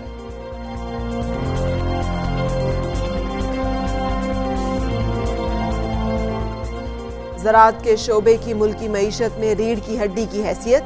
वज़ीर आज़म की ज़ेर सदारत ज़रई शोबे की बहाली के लिए इस्लाहात पर इजलास। ज़रई शोबे के फ़रोग़ के लिए वज़ीर आज़म की ज़ेर सदारत आला सतही कमेटी बनाई जाएगी। वज़ीर आज़म को बताया गया ज़रई पैदावार को साल 2031 तक $74 अरब तक बढ़ाया जा सकता है। टॉप स्टोरीज आपने जानी है। फिर सबसे पहले ज़राअत की बात कर लेते हैं क्योंकि पाकिस्तान ज़रई मुल्क है और सबसे अहम जो मसला है हमारे लिए यही है कि हमारे किसान खुश नहीं है। और वो क्यों खुश नहीं है, इसीलिए वज़ीर आज़म ने एक जो इजलास रखा जिसकी सदारत की और उसमें कुछ तजावीज़ भी सामने आई हैं, कमेटियाँ भी बनाई गई हैं। क्योंकि हमजा सिक्योरिटी की जब बात की जाती है ना, तो आज फूड सिक्योरिटी किसी भी मुल्क की नेशनल सिक्योरिटी का एक बहुत अहम पार्ट है। और बदकिस्मती से हमारे मुल्क में सबसे ज़्यादा नज़रअंदाज यही शोबा है और इससे वाबस्ता अफराद हैं। अब लगता है कि मौजूदा हुकूमत जो है वह ज़रई शोबे और किसानों की फलाह बहबूद के लिए इक़दाम करने में संजीदा है।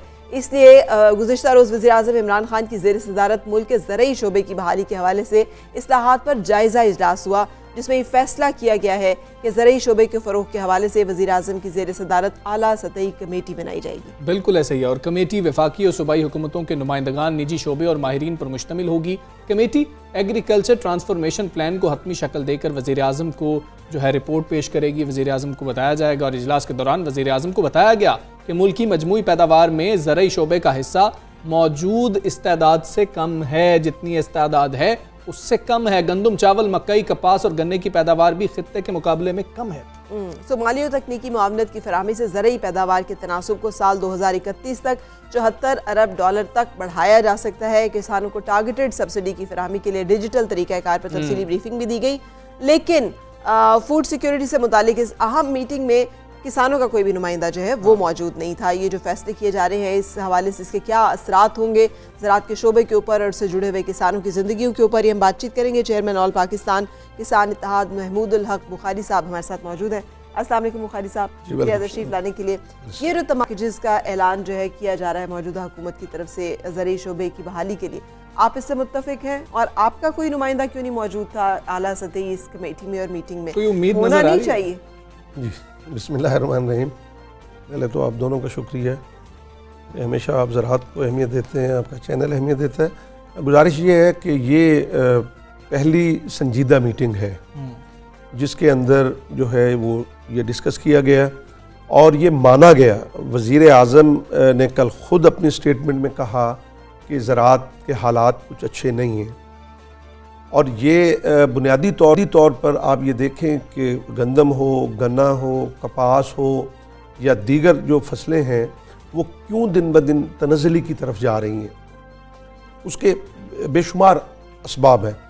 बुनियादी तौर पर जो ज़राअत का महकमा है वो इतना तनज़्ज़ुली का और ज़वाल का शिकार है कि आप हैरान होंगे कि उसको ना तो सही तौर पे बजट मिल रहा है, ना वो मेन पावर जो होनी चाहिए एक आबादी के लिहाज से, कि जिस तरह दूसरे मुल्कों में या हमारे नेबर कंट्री में यूनियन कौंसिल की लेवल के ऊपर किसानों को रहनुमाई की जाती है।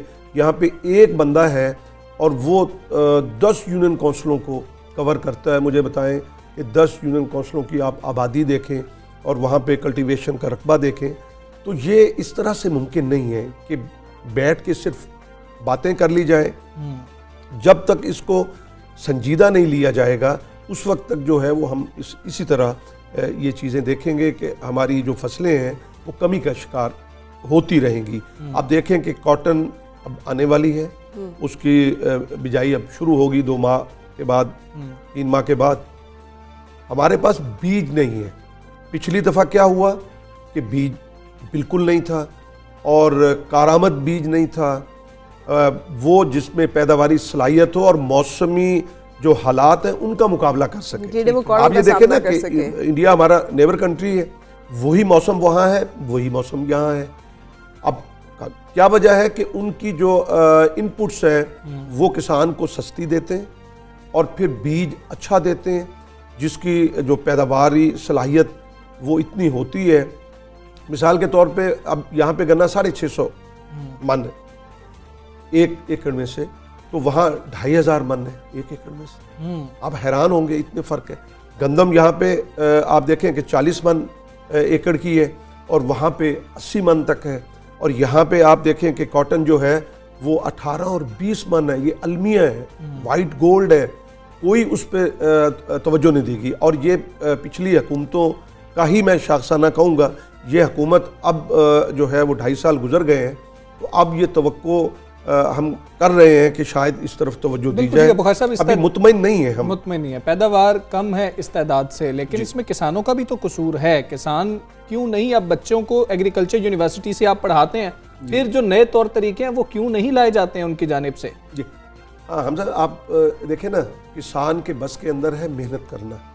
वो रात भी दिन भी, वो ईद के दिन भी पानी लगा रहा होता है। आप ये देखें, वो जिस तरह के हालात होते हैं उनके अंदर वो अपनी मेहनत करता है। अब जो जदीद टेक्नोलॉजी देखें ना, उसके पास इतना सरमाया है नहीं, इतना सरमाया नहीं है जदीद टेक्नोलॉजी वो लेके आए और उसको वो इस्तेमाल करे।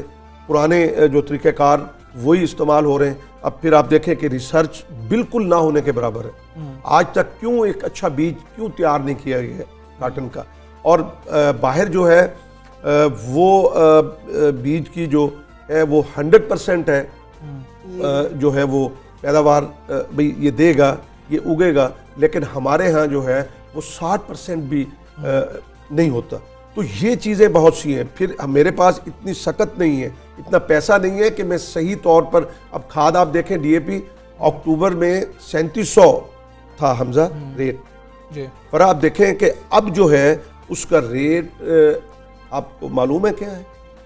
5000 रुपये मार्केट में। अब मुझे बताएं कि एकदम से मुझ पे बोझ बढ़ा और फिर वो मैं उस तरह से खाद नहीं दे पाता जिस तरह से ज़राअत का। खुसरू बख्तियार साहब मौजूद थे, वो इन चीज़ों को अच्छी तरह से समझते हैं, तो उनकी मौजूदगी फ़खर इमाम थे। फ़खर इमाम साहब हैं, आप उनकी मौजूदगी पे इत्मीनान रखते हैं कि उनको तो इल्म है इन सब चीज़ों का कि कैसे? उनको इल्म है। मैं आपको बताऊं कि फ़खर इमाम साहब देखें, पिछली दफ़ा कपास की सपोर्ट प्राइस के लिए वो समरी 2 दफ़ा वज़ीर आज़म के पास लेके गए हैं। लेकिन ये अलमिया है हमारा कि आप ये, मैं कहता हूँ कि जो ये पाकिस्तान को कमज़ोर करने के मुतरादिफ है ना हमजा।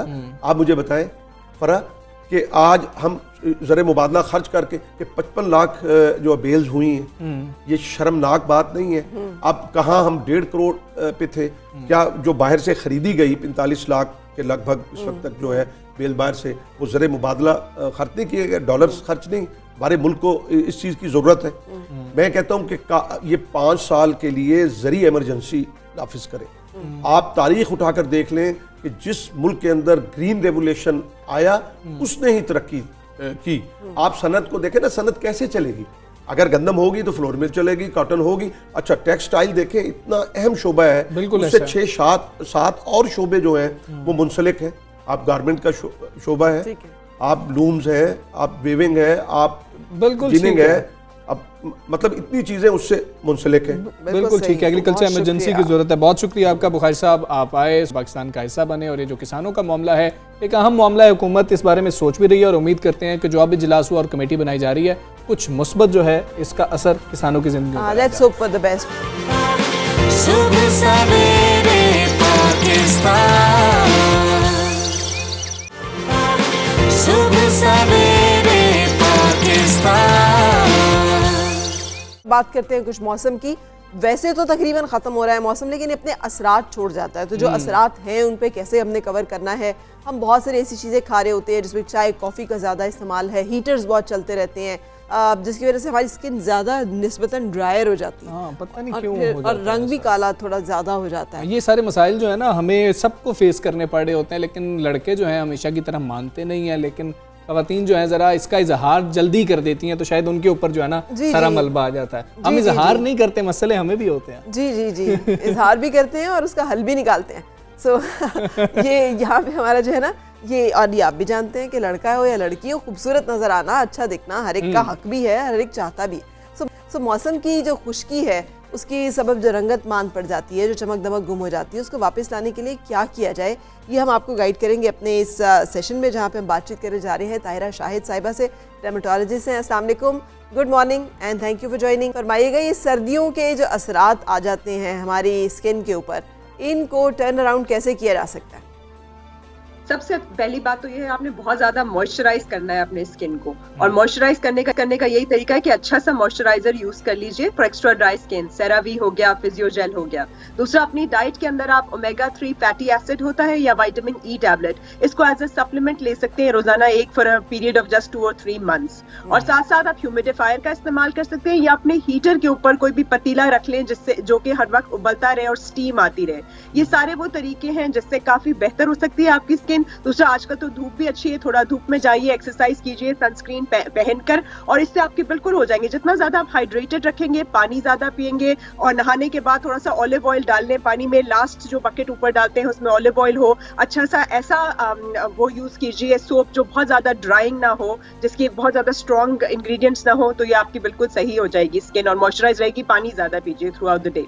पानी जो है वो, अब सर्दियां तकरीबन गुजर चुकी, पानी भी पूरा टाइम नहीं पिया और हमने कुछ और भी अच्छा नहीं किया, अब कैसे करें कि हम एकदम से चाहें कि फौरी तौर पे हमें फ़र्क पड़ जाए?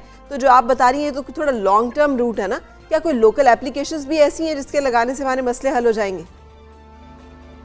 नहीं, देखिए, लोकल एप्लीकेशन जो मैं बता रही हूँ वही मॉइस्चराइजिंग के तहत बता रही हूँ ना, तो आप जितना ज्यादा नेचुरल मॉइस्चराइजर्स की तरफ जाते हैं उतना बेहतर होता है। ये जो सारी क्रीम्स हैं वो भी आप इस्तेमाल करें, और नेचुरल मॉइस्चराइजर्स में आपको पता है जैसे एलोवेरा है, ये सारा कुछ है, लेकिन कोई भी स्किन का जो ट्रीटमेंट होता है ना वो ओवरनाइट नहीं होता। जो आप डर्मेटोलॉजिस्ट के पास प्रोसीजर्स भी कराते हैं वो भी उनका एक फेशियल इफेक्ट ही होता है जो कुछ दिन तक रहता है, और ये एक्सपेक्ट करना कि ओवरनाइट इफेक्ट हो जाएगा, ये रियलिस्टिक भी नहीं है, ना हमारे लिए अच्छा है, और फिर this leads to misuse and usages of steroids और मर्क्यूरी क्रीम्स। तो ये सब आपको करने की जरूरत नहीं है। आप नेचुरल लाइटनिंग एजेंट्स या हार्मलेस लाइटनिंग एजेंट्स की तरफ जा सकते हैं, जिसमें विटामिन सी सीरम आपका होता है, आर्ब्यूटीन और कोजिक एसिड वाली चीजें होती हैं, या फिर आप अल्फा हाइड्रोक्सी एसिड्स या बीटा हाइड्रोक्सी एसिड्स वाली पील्स होती हैं, उनको इस्तेमाल कर सकते हैं। आपकी रंगत बिल्कुल वापस आ जाएगी। आप जितना ज्यादा अपनी स्किन को मॉइस्चराइज रखेंगे तो उतना बेहतर हो जाएगा। स्टीम ले सकते हैं, स्टीम लेकर अच्छा सा टोनर इस्तेमाल कीजिए और साथ मॉइस्चराइजर यूज कर लीजिए। बिल्कुल ठीक है। ये हमें बता दीजिएगा कि मुझे जो सबसे ज़्यादा मैंने एक मामला देखा है, वो मैं हमेशा जिक्र करता हूँ फरा से भी, कि घर में करीमें तैयार होती हैं, बाजी की क्रीम होती है, कोई आपी होती है, उनकी कोई क्रीम होती है, उसके बाद हमारी स्किन भी ख़राब हो जाती है और हमारी जो है ना रंगत भी जो है वो मध्यम पड़ना शुरू हो जाती है। तो शुरू में तो गोरी होती है। अच्छा, शुरू में गोरी होती है, तो फिर क्या इसका क्या हल है? कैसे समझाया जाए ख़वातीन को कि जो बाजी की क्रीम है इसको रहने ही दें तो बेहतर है? हाँ, अनफॉर्चुनेटली ये सिर्फ बाजी की क्रीम्स नहीं होती हैं। आप बहुत सारे डॉक्टर्स के पास जाते हैं तो वो भी मिलाकर, जो क्वैक्स होते हैं वो मिलाकर आपको एक क्रीम दे देते हैं एक बैक पैकेट के अंदर और कहते हैं ये यूज करें। यूजुअली वो क्लिगमेंस फॉर्मूला भी होता है, और वो सिर्फ डर्मेटोलॉजिस्ट अगर आपकी स्किन देखे उसमें कोई मेलाज्मा छाइयां हैं तब आपको प्रिस्क्राइब्ड पीरियड ऑफ टाइम के लिए दे तो ठीक है। आप उसको लॉन्ग टर्म यूज करते हैं ना, जिन क्रीम्स के अंदर स्टीरॉइड्स होते हैं, जिन क्रीम के अंदर हाइड्रोक्विनोन होता है, मर्क्यूरी होता है, वो इमीडिएट तो आपको व्हाइटनिंग दे देगा, लेकिन टाइम के साथ साथ आपकी स्किन एक तो बहुत ज्यादा सेंसिटिव हो जाएगी, बहुत ज्यादा पतली हो जाएगी, आपको छोटे छोटे ब्लड वेसल्स भी दिखने लगेंगे, इतनी सेंसिटिव हो जाएगी कि हल्का सा धूप या आप किचन में भी जाएंगे तो बिल्कुल उखड़ना शुरू हो जाएगी, और over the period of time कोई भी चीज एक्ट करना भी छोड़ देगी। वो ऊक्रोनोसिस हो जाता है, ब्लू किस्म के पैचेस बन जाते हैं हमेशा के लिए, और फिर स्किन बिल्कुल इरोड होना शुरू हो जाती है ना, आपकी बिल्कुल खत्म होने लगती है। तो प्लीज इस तरह की क्रीम्स मत यूज कीजिए। मैंने आपको जैसे बोला, आप सिर्फ वो क्रीम्स यूज कीजिए जिनके अंदर या तो विटामिन सी हो, या आर्ब्यूटीन हो, कोजिक एसिड हो, या अल्फा या बीटा हाइड्रोक्सी एसिड्स हो, ये सेफ वाइटनिंग एजेंट्स में आते हैं। लेकिन जब आप इनसे ज्यादा स्ट्रॉन्ग उसमें आना शुरू हो जाते हैं, जैसे आइसोटी रेटिनोइन हो गया, हाइड्रोक्विनोन या स्टीरॉइड या मर्क्यूरी हो गया, तो इनके लॉन्ग टर्म इफेक्ट्स सिर्फ आपकी स्किन पे बुरे नहीं होते बल्कि आपकी बोन्स पे, आंखों पे, बाकी ओवरऑल सिस्टेमिकली भी बहुत ज्यादा वो डेंजरस हो सकते हैं। तो प्लीज ये क्रीम्स मत इस्तेमाल किए, आप ज्यादा डैमेज कर रही हैं अपनी स्किन को बजाय इसके कि उसको बेहतर कर रही हो। बिल्कुल सही, बहुत शुक्रिया। हमारे साथ ही डॉक्टर ताहिरा जो हमें बता रही थी कि क्या करें। इन क्रीम्स का नाम लिए जा रहे हैं, महंगी होती हैं, लेकिन जैसे कहते हैं महंगा रोए एक बार, सस्ता रोए बार बार। तो एक दफ़ा अच्छी इन्वेस्टमेंट कर लें और वो लगाएं। अच्छा, तो वैसे हम डर्मेटोलॉजिस्ट के पास जाते भी नहीं हैं जब तक कोई बहुत ही बेहतरीन किस्म का हमें मसला ना हो जाए, और फिर भी हम जाते हैं वो आम डॉक्टर के पास जो मोहल्ले का डॉक्टर है, उससे पूछते हैं, वो कुछ दवाई दे देता है कि आप ये ले लें, और अगर उससे भी आराम नहीं होता वो कहता है जी कि आप फलां जो डर्मेटोलॉजिस्ट हैं फिर आप जाके उनको दिखा दें। नहीं, और ये 1% चूंकि डर्मेटोलॉजिस्ट अच्छी दोस्त हैं तो मैं अक्सर हंसती होती हूँ और मैंने कहती हूँ कि an apple a day keeps doctor away. मगर अगर डॉक्टर इतनी हसीन हो तो फिर बंदा हर रोज जो है वो जाने की कोशिश करता है। बट क्योंकि डर्मेटोलॉजिस्ट जो है वो खुद इन्होंने इतना अच्छा इसको रोल मॉडल किया है कि if they can maintain their skin and age and beauty, तो फिर बाकी ख्वातीन भी उससे इंस्पायर होती हैं और वो डेफिनेटली जाती हैं। अब हमजा अभी सेंस है कि अगर आपने अपनी बालों की हिफाजत करनी है स्किन की, तो आपको डर्मेटोलॉजिस्ट के पास जाना और आपको जाना चाहिए अगर आपको जरूरत महसूस हो। बिल्कुल, आपको कंसर्न पर्सन के पास जाना चाहिए। मुझे यही होता है कि बाजी की करीम, मोहल्ले वाले डॉक्टर, ये वाले बड़े मसाइल हैं पाकिस्तान के अंदर। एक ही डॉक्टर है, हर चीज़ का माशाल्लाह ऐसा इलाज करता है ना कि कमाल है। बिल्कुल सही। सर इन चीज़ों से अब हमें बाहर निकलना है। एक और आपको जो है चीज़ बताएंगे, एक अहम न्यूज़ बताएंगे कि रावलपिंडी कंटोनमेंट बोर्ड मॉल पर एक सदी कदीम इमारत की बहाली के लिए ओडियन सिनेमा की तज़ीन व आराइश का काम शुरू कर दिया गया। ये एक सदी पुरानी जो बिल्डिंग है, ये इटसेल्फ इतनी खूबसूरत और इसका एक आर्काइवल वैल्यू भी है, फिर इसकी एक आर्टिस्टिक वैल्यू भी है। ये खूबसूरत तर्ज तामीर है जो कि एक सदी पुरानी है, सिखों के दौर की ये तामीर है। सो रावलपिंडी कंटोनमेंट बोर्ड के तर्जुमान के मुताबिक अगले माह इसकी तकमील जो है मुकम्मल हो जाएगी और 1881 में छावनी के रिहायशियों को तालीमी और तफरीही सहूलियात की फराहमी के लिए ये सिनेमा, लाइब्रेरी और शाह बलूट पार्क जो है सिखों ने तामीर करवाया था। और इस इंस्टीट्यूट की असल इमारत को 1912 में ट्रस्टी ने सिनेमा घर में तब्दील कर दिया था और 1946 में सिनेमा जल गया था और 1949 तक इसी हालत में रहा और इस इमारत को सिनेमा और लाइब्रेरी के तौर पर 2013 तक इस्तेमाल किया जाता था। इसी हवाले से बात करेंगे। हमारे साथ नुमाइंदे मौजूद हैं वहाँ पर, साजिद शेख वहाँ पर मौजूद हैं, इस वक्त ओडियन सिनेमा में मौजूद हैं। बात करते हैं उनसे। बताइए अब क्या इसके लिए काम किया जा रहा है, तारीख तो हमने कुछ बताई है। देखिए, इस वक्त हम रावलपिंडी माल रोड पर जो कैंट बोर्ड का ऑफिस है उसके बिल्कुल साथ में जो मुतसिल ओडियन सिनेमा है जो कि खासा कदीमी और तारीखी अहमियत का हामिल है, उस पर उसके सामने मौजूद हैं और जो कैंट बोर्ड की जानिब से कोशिश की जा रही है कि इसको दोबारा वापस अपनी जो एक्चुअल पोजीशन थी उस पर लाया जाए और इस वक्त भी काम जारी है। मेरे अकब में आप देख भी सकते हैं कि मजदूर जो हैं वो अपना काम जारी रखे हुए हैं, ना सिर्फ बाहर बल्कि इसकी जो ब्यूटिफिकेशन का काम है वो अंदर भी जारी है और कोशिश ये की जा रही है कि इसको हर तरीके से वापस जो है इसको अपनी पोजीशन पर रिस्टोर किया जाए। थोड़ा सा ये भी बताता चलूँ, इसकी जो तारीखी हिस्ट्री इस तरह है, कोई दो भाई थे जो सिख थे और सरदार कृपाल सिंह और सरदार सुजान सिंह जो हैं वो उनकी ये मलकियत थी। उन्होंने ट्रस्ट कायम किया लैंड्स डाउन के नाम से और उसके बाद ये फिर जो है ट्रस्ट जो है ये तीनों चीज़ें जो हैं जिसमें लाइब्रेरी, ओडियन सिनेमा और शाह बलूत पार्क, ये तीनों चीज़ें जो हैं उसका हिस्सा बना दी गई और उसका बेसिक रीज़न ये था कि लोगों को जो बेहतर से बेहतर जो एजुकेशनल और रिक्रिएशनल जो एक्टिविटीज़ हैं वो देखने को मिलें और यही वजह है कि इसको दोबारा से अब रेस्टोर करने की कोशिश की जा रही है और हम देख रहे हैं कि खासा मेहनत की जा रही है इसके ऊपर, अंत तक काम जारी है। आल्दो के गुज़िश्ता साल जब इसका काम शुरू किया गया तो उस वक्त कोविड-19 की वजह से इसका जो काम जो है वो तातुल का शिकार हुआ, रुक गया था, मगर अभी फिर दोबारा जो है इसका काम शुरू किया गया है और अब हम देख रहे हैं कि प्रॉपर तरीके से इसका काम शुरू कर दिया गया है। मजदूर जो है अपना काम जारी रखे हुए हैं और इसके अंदर एक अंदर का जो थोड़ा सा ये भी आपको मंजर कशी करता चलूँ कि अंदर भी बहुत बड़ा एक इन्होंने अंदर जो जिस तरह सिनेमा का जो ओल्ड बिल्डिंग्स हुआ करती थी, जो इमारत हुआ करती थी, सेम उसी तरह उसको उसी हालत में बहाल करने की कोशिश की जा रही है। कोशिश की जा रही है कि उसमें से बहुत ज़्यादा जो है वो उसको रद्दो बदल ना किया जाए बल्कि इस तरीके से उसको बहाल किया जाए कि उसमें कोई बिल्कुल ना तो उसकी फ्रंट की बिल्डिंग और ना ही उसके अंदर का जो हाल है उसमें किसी भी किस्म की कोई चेंजिंग की जा सके। जी बिल्कुल से बहुत शुक्रिया। हमारे साथ थे साजिद शेख जो अपडेट कर रहे थे रावलपिंडी से। यकीनी तौर पर हमजा, ये मुझे तो ना ये कॉन्सेप्ट भी बड़ा अच्छा लगता है। आप गुजरे तो कहीं आपको नजर आता है ये हॉस्पिटल है जो कि एक शख्स ने बनवाया था सदियों पहले।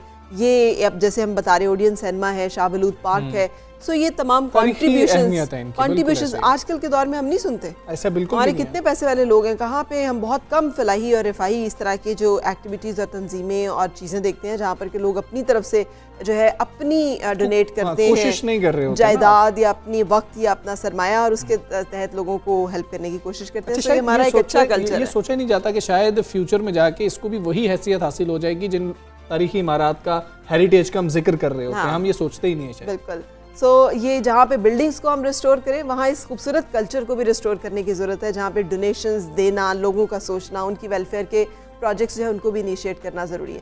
सो अब कुछ बात कोयटा की भी कर ले, जहाँ दीगर शोबों की तरह खेलों के मैदान में भी ख़वातीन अपनी सलाहियतों का लोहा मनवा रही हैं। कोयटा से ताल्लुक़ रखने वाली कौमी खिलाड़ी सबा ने लड़कियों के लिए फुटबॉल एकेडमी बनाई है, जिसमें शामिल खिलाड़ी अब नेशनल और इंटरनेशनल सतह पर खेलने के लिए सख्त मेहनत कर रही हैं। हाँ जी, कोयटा में फजल तवाब मौजूद हैं और उन्होंने जो है खिलाड़ी से गुफ्तगू की है। वाले से फजल तवाब से जानते हैं। जी फजल। जी बिल्कुल, जो तूफ़ान में पलते जा रहे हैं अब वो दुनिया बदलते जा रहे हैं। कोयटा में गो के पहले यक्का दुक्का लड़कियां होती थी जो फुटबॉल के ग्राउंड में नज़र आते थे, मगर अब ऐसा नहीं है और कोयटा और बलूचिस्तान की जो लड़कियां हैं वो अब खुलकर खेलों के मैदानों में आ चुकी है। और अब जो हज़ारा टोनो मरियाबाद से ताल्लुक़ रखने वाले लड़कियाँ हैं उन्होंने एक पूरा ग्रुप तश्कील दे दिया है फुटबॉल टीम का। तकरीबन कोई 30 से 35 लड़कियाँ हैं जो अब बाकायदा मैदान में आ चुकी है। फैमिली से इजाज़त लेना बहुत मुश्किल है और परमिशन नहीं मिलते, तो फिर भी हम लोग परमिशन लेके या उन मुश्किलात को फेस करके हम लोग यहाँ आके खेलते हैं। हमारे पास 35 से 40 मतलब लड़कियाँ हैं। लड़कियां तो बहुत ज़्यादा है बेसिकली, लेकिन ग्राउंड वही इशू है हमारे पास। ग्राउंड का सबसे बड़ा इशू, गवर्नमेंट अगर मतलब हमें ग्राउंड मिल जाए तो ये बलूचिस्तान का और पाकिस्तान का नाम रोशन। ये सारे स्कूल फ्रेंड्स थे, मेरी तस्वीरें देख के जो मैं नेशनल खेलती थी उनका तस्वीरें देख के उनको एक जज्बा है कि काश हम भी खेल सके। फिर हमने एक हज़ारा कोयटा एकेडमी से बात की, जो इसके बाद हमें यहाँ पे कम्प्लीटली फैसिलिटीज़ मिल रहा है और हम लड़कियाँ ट्रेनिंग कर रहे हैं। जैसा कि इन खिलाड़ियों की और कोच की बात सुनी कि घर की तरफ से गो के मुश्किलात का भी सामना करना पड़ रहा है, मगर जो जुस्तजू है, जो लगन है, जो मेहनत है और जो शौक़ है उसके खातिर जो है हम इस खेलों के मैदान में उतरे हुए हैं। और अब इंटरनेशनल और नेशनल गेम्स के हवाले से जो हज़ारा एकेडमी है उसकी जानिब से कैंप लगाया गया है और भरपूर तरीके से दिन रात जो है ये खिलाड़ी जो है वो यहाँ पे मेहनत कर रहे हैं। और उनका यही कहना है कि हमारा मकसद न सिर्फ बलूचिस्तान बल्कि पाकिस्तान का नाम जो है वो दुनिया भर में रोशन करना है। फजल, बहुत शुक्रिया आपका, आप हमें इन खिलाड़ियों से मिलवा रहे थे और क्या खूबसूरत बात है वो कोशिश कर रही हैं कि जो दीगर लड़कियां हैं वो भी आगे आ सकें। बिल्कुल सही, जहाँ पे हमें ज़रूरत है नेशनल सतह पे अपने खिलाड़ियों की, ख़वातीन खिलाड़ियों की, ताकि दुनिया में हमें माना जा सके कि जहाँ 52% पॉपुलेशन औरतों की है और उनकी रिप्रेजेंटेशन स्पोर्ट्स में और बाकी जगहों पे बहुत कम है, वहाँ ऑस्टियोपोरोसिस और बहुत से ऐसे अमराज से बचने के लिए खुद भी ख़वातीन को एक्टिविटीज़ करने की ज़रूरत है। खेलें या ना खेलें नेशनल लेवल पे वर्जिश और इस तरह की भागदौड़ ज़िंदगी में लड़कियों की होनी और इस तरह के प्लेटफॉर्म होने चाहिए। ये बहुत अच्छी काविश की गई है। अभी हम एक ब्रेक ले लेते हैं, फरा ब्रेक के बाद जो आपसे फिर मिलते हैं। Stay with us.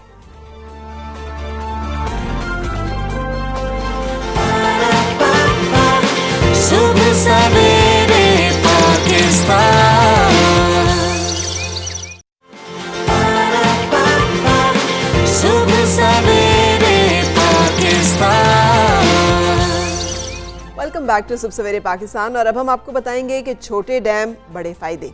गुज़ार हुकूमत का छोटे डैम्स बनाने के लिए अहम इकदाम जो है वो सामने आया है। मुआविन ख़ुसूसी बराए इत्तलात पंजाब फिरदौस आशिक अवान का कहना है कि छोटे और दरमियाने डैम बनाने के लिए महकमा आबपाशी और नेस्ट पार्क में मुआहिदे पर दस्तखत कर दिए गए, जो कि अहम अनाउंसमेंट, बहुत अहम और इसकी बड़ी ज़रूरत है। डैम की तामीर का जो पायलट प्रोजेक्ट है वो इसी साल जून में शुरू किया जाएगा। और फिरदौस आशिक अवान साहिबा ने ट्विटर पर अपने बयान में कहा है कि 13 हिल टॉरेंट्स पर छोटे और दरमियाने डैम्स के लिए फिजिबिलिटी स्टडी की जाएगी और डैम्स की तामीर के लिए जदीद ड्रोन सर्वे टेक्निक का भी इस्तेमाल किया जाएगा। और ये भी बताया उन्होंने कि डैम्स में मंगला तरबेला के बाद सबसे ज़्यादा पानी ज़ख़ीरा किया जा सके। छोटे और दरमियाने डैम्स बनने से 2 लाख से ज़ायद एकड़ अराजी जो है सैराब हो सकेगी। और ये हम उस इलाके की बात कर रहे हैं जहाँ पर कि बहुत ज़्यादा मसाइल है पानी के। कोसलमान से अगर बारिशें होती हैं तो सैलाब आ जाता है और अदरवाइज पानी जो है उसकी कमी का सामना करना पड़ता है, तो सैलाब के खतरात और नुकसान भी कम होंगे, आपाशी के लिए पानी भी मिलेगा। तो हमारा जनूबी पंजाब जो है वहाँ पे जो मसाइल है उसको कम करने में बहुत मदद मिलेगी। वज़ीर आला भी वहाँ पर गए हैं और वहाँ पर उन्होंने मुलाकातें भी की हैं और ये ऐलानात भी किए गए हैं। वैसे नून लीग के दौर में भी ये ऐलान किए गए थे। हाँ, तो अब ये कितने ऐलानात तक महदूद रहेंगे या फिर ये अमली जामा भी इख्तियार करेंगे, इस हवाले से बातचीत करेंगे मशीर वज़ीर आला पंजाब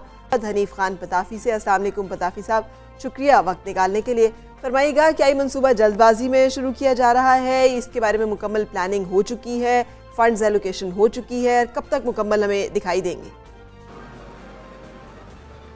जी बिस्मिल्लाहिर्रहमानिर्रहीम। जी, वज़ीर आज़म पाकिस्तान के विजन के मुताबिक कि पसमानदा इलाकों को तरक्की याफ्ता ममालिक के बराबर लाने के लिए वज़ीर आला पंजाब उस्मान बुज़दार पसमानदा इलाकों के तूफ़ानी दौरे कर रहे हैं। 2 दिन पहले उन्होंने डिस्ट्रिक्ट राजनपुर का विजिट किया। डिस्ट्रिक्ट राजनपुर में उन्होंने डिस्ट्रिक्ट राजनपुर जैसे पसमानदा ज़िले को उन्होंने यूनिवर्सिटी का तोहफा दिया वहाँ पे। इसके अलावा वो कोस सलमान का इलाका है माड़ी, जहाँ पे जो पहला वज़ीर आला है जो पहली दफ़ा वहाँ पे गए हैं। उसके बाद वो डेरा गाजी खां पे आए, यहाँ पे कार्डियोलॉजी हॉस्पिटल का विजिट किया और सखी सरवर के विजिट में उन्होंने जो नेस्पाक और इरिगेशन के दरमियान MOU साइन हुआ है कि यहाँ पे जो कबैली इलाका है कोस सलमान, इनसे कुछ 13 दर्रे हैं जिससे बारिश का जो सैलाबी पानी है जो दरियाए सिंध में शामिल होकर सैलाब का सबब बनता है और तबाही फैलाता है। तो नेस्पाक और इरिगेशन के दरमियान जो MOU साइन हुआ है कि इन 13 दर्रों के ऊपर फिजिबिलिटी स्टडी की जाएगी कि यहाँ पे छोटे और इंटरमीडिएट डैम बनाए जाएं। और ये मैं आपको बताता चलूं, ये तरबेला और मंगला के बाद सबसे ज्यादा पानी जखीरा करने की गुंजाइश होगी इनमें। इनके लिए हुकूमत ने 1 अरब और 20 करोड़ रुपए भी जारी कर दिए हैं और इसके ऊपर काम शुरू हो गया है। तो मैं उम्मीद करता हूं कि इंशाअल्लाह जून तक पहले 4 डैम के ऊपर काम भी शुरू हो जाएगा, जिससे इन इलाकों में रेवोल्यूशन आएगा, पसमानदगी का खात्मा होगा। क्योंकि जो यहाँ पे कबैली इलाके में इनके 2 ही सिर्फ गुजर औकात, या एग्रीकल्चर होता है या इनके जो अपना माल मवेशी पालते हैं, जी जिगरबानी करते हैं। तो इंशाल्लाह मैं समझता हूँ कि ये सिर्फ ज़बानी कलामी बातें नहीं हैं। जिस तरह मैंने आपको बताया कि जनूबी पंजाब के ऊपर सीएम उस्मान बुज़दार साहब का फोकस है। अगर मैं मुल्तान की बात करूं तो मुल्तान में निस्टर 2 बन रहा है जो तकरीबन 70 साल के बाद बन रहा है, जो 1000 बेड का हॉस्पिटल है।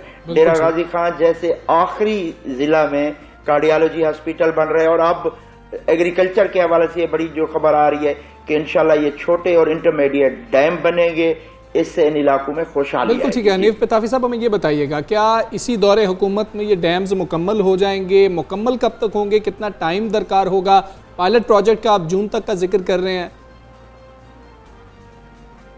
जी, ये जो पायलट प्रोजेक्ट है तो इंशाल्लाह हमारी पीटीआई की जो गवर्नमेंट के अभी 2.5 साल बाकी है, इसी इनमें इंशाल्लाह हम उम्मीद करते हैं कि कंप्लीट होंगे ये जो 4 डैम की जो बात की जा रही है।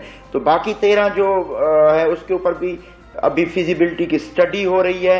तो उसके बाद जो भी रिपोर्ट आएगी क्या यहाँ पे ये फिजिबल है कि नहीं है, कम से कम इन 4 डैम पे तो काम करने जून से पर उम्मीद है कि इनके ऊपर काम शुरू हो जाएगा इंशाल्लाह। जी ठीक है। आपने जिन फंड्स एलोकेशन का जिक्र किया है वो काफ़ी है इन डैम्स के लिए, और अगर मजीद फंड्स दरकार होंगे तो क्या वो कैसे पूरे किए जाएंगे, उसका बंदोबस्त हो चुका है? और फिर फिजिबिलिटी रिपोर्ट की आप बात करें तो सर सुनने में तो ये भी आया कि पिछली हुकूमत भी इस तरह के मंसूबे को कंसिडर कर रही थी, तो क्या पहले से कोई फिजिबिलिटी रिपोर्ट मौजूद नहीं थी? देखिए, बात होती है फोकस की। इस वक्त सीएम उस्मान बुज़दार साहब का ये फोकस है, वो इंशाल्लाह ये कर जाएंगे। पिछली गवर्नमेंट का जो फोकस था, उनका फोकस कुछ और था। तो इंशाल्लाह ये 4 डैम भी बनेंगे और बाकी डैम की जैसे स्टडी कंप्लीट होती है बाकी डैम भी इंशाल्लाह बनेंगे। फंडिंग की बात की तो एशियन डेवलपमेंट एशियन बैंक से भी बात जारी है, जो सेक्रेटरी इरिगेशन बता रहे थे, तो इसमें वो भी इंटरेस्टेड है यहाँ पे फंडिंग करने के लिए। तो अभी जो गवर्नमेंट पंजाब ने इनको 1 अरब 20 करोड़ रुपया ग्रांट जारी कर दी है। जी बिल्कुल ठीक है। इन डैम से कितनी जो ज़मीन है वो ज़ेरे आब आ सकेगी? मकामी जो अफराद हैं उनको कितना फ़ायदा होगा इससे? जी, इससे तकरीबन 2 लाख से ज़ायद एकड़ जो ज़मीन है वो इससे मुस्तफ़ीद होगी, ज़ेरे आब आएगी। और 2 लाख एकड़ इससे मैं समझता हूँ कि लाखों लोगों का रोजगार इससे होगा। और जिस तरह मैंने पहले आपको बताया कि एग्रीकल्चर और गलाबानी इनके 2 ही ये सोर्स हैं जिससे जो इनकम के इनके सोर्स हैं। तो मैं समझता हूँ कबायली इलाकों के लिए ये एक बहुत बड़ा गेम चेंजर होगा, ये जो छोटे और इंटरमीडिएट जो डैम होंगे इंशाल्लाह। बिल्कुल से बिजली की भी सुनने में आ रहा है कि पन बिजली से मतलब पानी से बिजली भी बनाई जाएगी यहाँ पर, उसके वो भी कोई प्रोजेक्ट ऐसा है? और अगर ऐसा हो जाता है तो फिर तो यकीनी तौर पर रेवोल्यूशन है इस इलाकों के लिए जहाँ पर ये तमाम चीज़ें जो है बहुत मुश्किल से अवेलेबल हैं। मेरे जो इल्म में यही है कि जहाँ पे 13 को एक दरें हैं जिनसे नदी नालों का ये पानी जाके दरिया सिंध में शामिल होता है, उनके 4 के ऊपर अभी हम डैम बनाने जा रहे हैं, बाकी के ऊपर फिजिबिलिटी बन रही है इंशाल्लाह। और जून से इन 4 डैम के ऊपर काम शुरू हो जाएगा, जिससे तकरीबन 2 लाख से ज्यादा एकड़ रकबा सैराब होगा। और मंगला और तरबेला के बाद सबसे ज्यादा पानी जखीरा करने की बिल्कुल ठीक है। फंड्स कुछ मुख्तस किए गए हैं वो आपने हमें बताए, लेकिन क्या कुछ इजाफी टैक्स की सूरत में इन डैम्स का बोझ तो आवाम पर नहीं पड़ जाएगा कि डैम मुकम्मल करने हैं तो कुछ इजाफी टैक्स लगा दिया जाए? नहीं, ऐसी कोई मेरी जो इन्फॉर्मेशन में है ऐसा कोई इजाफी टैक्स नहीं लगाया जा रहा जी। बिल्कुल से बहुत शुक्रिया हनीफ पताफी साहब, हमारे साथ थे। अपडेट है हमें एक अहम मंसूबे से मुतालिक। सुबह सवेरे पाकिस्तान, सुबह सवेरे पाकिस्तान। एक खबर, एक जो हम सब एक दुखी दिल के साथ पूरी कौम इस वक्त दुआगो थी कि हमें अपने K2 के ऊपर लापता होने वाले जो बाहिम्मत को पहमा हैं उनकी कोई अच्छी खबर सुनने को मिले। लेकिन दुनिया की सबसे ख़तरनाक चोटी K2 पर फ़िज़ाई सर्च ऑपरेशन तीसरे रोज़ भी जारी रहा है, लेकिन अली सतपारा और दीगर लापता को पहमाओं का सुराग नहीं मिल सका। पीर के रोज़ K2 की जो बालाई सतह है बादलों से मुकम्मल तौर पर ढकी हुई थी, जिसकी वजह से चोटी पर हद निगाह बहुत कम थी। ऑपरेशन जो है वो किया जा रहा था। पाक फौज के हेलीकॉप्टर्स ने तकरीबन 7000 मीटर की बुलंदी तक परवाज की थी, लेकिन कुछ पता नहीं चल सका। बिल्कुल, वो कुछ तस्वीरें भी सामने आ रही थी। अब सोशल मीडिया पे हैरत ये होती है कि कुछ ऐसी तस्वीर सामने आ जाती हैं जिनको लिंक किया जा रहा होता है, और इतना मतलब कि टची सा ये मामला है कि पूरा पाकिस्तान इसके ऊपर सोच रहा है। और अगर आपने वो कुछ पेजेस ज्वाइन किए हों, ग्रुप्स ज्वाइन किए हों, तो वहाँ पर इंटरनेशनल कितनी पोस्ट आ रही हैं। ट्विटर को आप देखें कि वो लोग कितना इंतज़ार कर रहे हैं, फिर हम सोशल मीडिया पर कुछ ऐसी पोस्ट लगा देते हैं, वो उन फैमिलीज़ के लिए जो है बहुत ज़्यादा मतलब कर्ब में वो मुब्तला हो जाते हैं। आप करते हैं कि जी कि ये चीज़ नज़र आई है, वो चीज़ नज़र आई है, इस तरह के मामला सामने आ रहे हैं। मैक्सिमम जो है ना वो 90 आवर्स का है स्टे, जो कि एक नेपाली को पहमा शर्पा 2007-8 वो भी रेस्क्यू ऑपरेशन में गए थे। तो वो वाहिद है जो ये बॉटल नेक एरिया जो कि ख़तरनाक तरीन एरिया है, जहाँ -60 टेम्परेचर होता है, जहाँ हवाएं बहुत तेज़ चलती हैं, जहाँ पर इंसानी ज़िंदगी का ऑक्सीजन लेवल बहुत कम है, वजूद जो है वो मुमकिन नहीं है ज़्यादा देर तक। तो हर गुजरते घड़ी के साथ जो है उम्मीद कम से कम होती जा रही है, लेकिन मोजज़े के लिए दुआगो फिर भी हम हैं, दुआगो हम रहेंगे कि अल्लाह ताला जो है कोई हमें इस तरह से अच्छी खबर जो है वो सुनने को मिल जाए। साजिद सतपारा ने आके कुछ मीडिया टॉक की थी 3 से 4 मिनट की, और अब वो भी अपने आबाई इलाके को लौट गए हैं। और उन्होंने ये जिक्र किया था अपनी मतलब 2 दिन पहले उन्होंने ये जिक्र किया था कि अब वालिद साहब के जो है बचने के जो चांसेस हैं वो बहुत ही कम हैं, और उनके साथ जो मौजूद हैं उन दोनों के भी चांसेस बहुत कम हैं। और अली सतपारा से मुतालिक किसी भी इत्तला का बाज़ाब्ता ऐलान जो है वही करेंगे, और वो बताएंगे कि जी कि हम तक कोई इत्तलात अभी तक पहुँची हैं या नहीं पहुँची हैं। ये सूरत हाल है। इस हवाले से हम बात कर लेते हैं। वज़ीर इत्तलात गिलगित बल्तिस्तान फ़ताहुल्लाह साहब हमारे साथ हैं। फ़ताहुल्लाह साहब अस्सलाम वालेकुम, फरमाइएगा मोहम्मद अली सतपारा और इनके दीगर 2 साथियों के रेस्क्यू ऑपरेशन में कोई पेशरफ्त हो सकी है? जो सोशल मीडिया पे तस्वीर गर्दिश कर रही थी उसमें कोई रियलिटी है? जी बिस्मिल्लाहिर्रहमानिर्रहीम। को-पेमा मोहम्मद अली सतपारा जिनका ताल्लुक स्कर्दू से है, और उनके साथ 2 गैर मुल्की को-पेमा थे। एक का ताल्लुक आइसलैंड से था और दूसरे का चिली से था। तो ये 5 फरवरी से ये बिल्कुल गायब हैं, और इनको पाक फौज की जानिब से तलाश इनकी जारी है। जो आर्मी एविएशन के हेलीकॉप्टर आज तीसरे दिन से इनकी तलाश में लगे हुए हैं। बदकिस्मती से मौसम बहुत खराब है। K2 के आसपास बेस कैंप से लेके चोटी तक आंधी वाला मौसम है, काले बादल हैं, और फिर -63 वहां पे टेम्परेचर है, जिसकी वजह से आर्मी एविएशन के हेलीकॉप्टरों को मुश्किलात का सामना करना पड़ रहा है। गो कि आपको पता है कि पाकिस्तान के पायलट्स कितने माहिर हैं और हमारी सलाहियत कितनी मजबूत है आर्मी की और आर्मी एविएशन की। बावजूद इसके कि 7000 मीटर की बुलंदी पे जाके एक तरफ उसकी अबरोजी का एक रास्ता है जो केटू से जाके मिलता है, उस रास्ते पर भी आज बड़ी सर्च हुई है। उसके अलावा वहाँ पे कुछ लोकल हमारे कोपेमा और फिर गैर मुल्की कुछ कोपेमा भी अपना पैदल चल के इनकी तलाश में मसरूफ रहे आज 3 दिनों से। बस यही हम बदकिस्मती कह सकते हैं कि मौसम साथ नहीं दे रहा, मौसम बहुत ज्यादा खराब है। एक ही ये इनकी जो है ना आखिरी बार जब इनके साथ राब्ता हुआ है, हाँ जी, उस वक्त ये लोग बॉटल नेक एक जगह है जो तकरीबन 400-500 शायद मीटर के फासले पे नीचे है चोटी से, तो वहाँ इनके साथ लास्ट कांटेक्ट हुआ है। उसके बाद इनसे कांटेक्ट नहीं हुआ, तो उससे लेके अब तक ये तीसरा दिन है, आज 3 दिन बल्कि मुकम्मल हो गए हैं।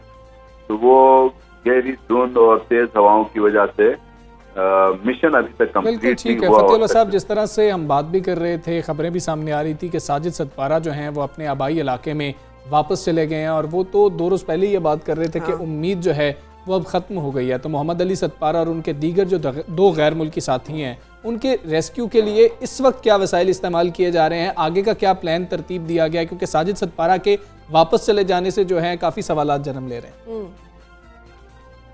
जी, हिकमत अमली यही है कि उनको इसी तरह शतोमत के साथ, चूंकि प्राइम मिनिस्टर ऑफ पाकिस्तान और फिर आर्मी चीफ के क्लियर डायरेक्टिव हैं कि पाक फौज और आर्मी एविएशन अपना पूरा जोर लगाए, अपनी पूरी सलाहियतें इसमें बरवेकार लाते हुए इस मिशन को कामयाब करना है। ये तो अपर लेवल के डायरेक्टिव हैं। फिर आप कोशिश इंसान ही कर सकता है कि ये कोशिश भरपूर जारी है, अल्लाह करे मौसम में बेहतरी आती है, हम उम्मीद रखते हैं। क्योंकि देखें, मायूसी कुफर है, हम तो इस उम्मीद से बैठे हैं कि अल्लाह उनकी जानों की हिफाजत फरमाए और वो हमारे हीरोज हैं वो सामने आ जाए। पूरा गिलगित बल्तिस्तान, माएँ बहनें हमारी कोपेमा और फिर हमारे कौमी हीरो मोहम्मद अली सतपारा, इनके लिए दुआगो हैं। फिर हमारे जो गैर मुल्की जो सियाह हैं उनके लिए हम दुआगो हैं कि अल्लाह उनको उनके लिए आसानी फरमाए और हमारी आर्मी एविएशन के ऑफिसरान को हिम्मत दे कि वो आप सर तलाश को सिर्फ गिलगित बल्तिस्तान नहीं, पूरा पाकिस्तान दुआगो है। हर एक शख्स जो है वो यही होप कर रहा है, लेकिन 90 घंटे से ज़्यादा तो ज़िंदगी का वजूद जो लोग गए हैं वहाँ पे वो कहते हैं मुमकिन नहीं है। वो शर्पा जो है वो भी कह रहा था कि इट्स अ मिरेकल कि मैं 90 घंटे भी वहाँ पे सरवाइव कर गया हूँ बॉटल नेक एरिया में। ये फरमाइएगा कि इन अली सतपारा की फैमिली से रब्ता है गिलगित बल्तिस्तान हुकूमत का, किस दर्जे का रब्ता है और क्या किया जाएगा उनके लिए? कोई इमरात, कोई सहूलियात, कोई एजाज़ात देने का भी प्लान है? देखिए, सतह तो यही होता है, हुकूमत वहाँ पे जो भी लेवल है, इंतजामिया है, इंतजामिया के साथ वो बिल्कुल कांटेक्ट में है।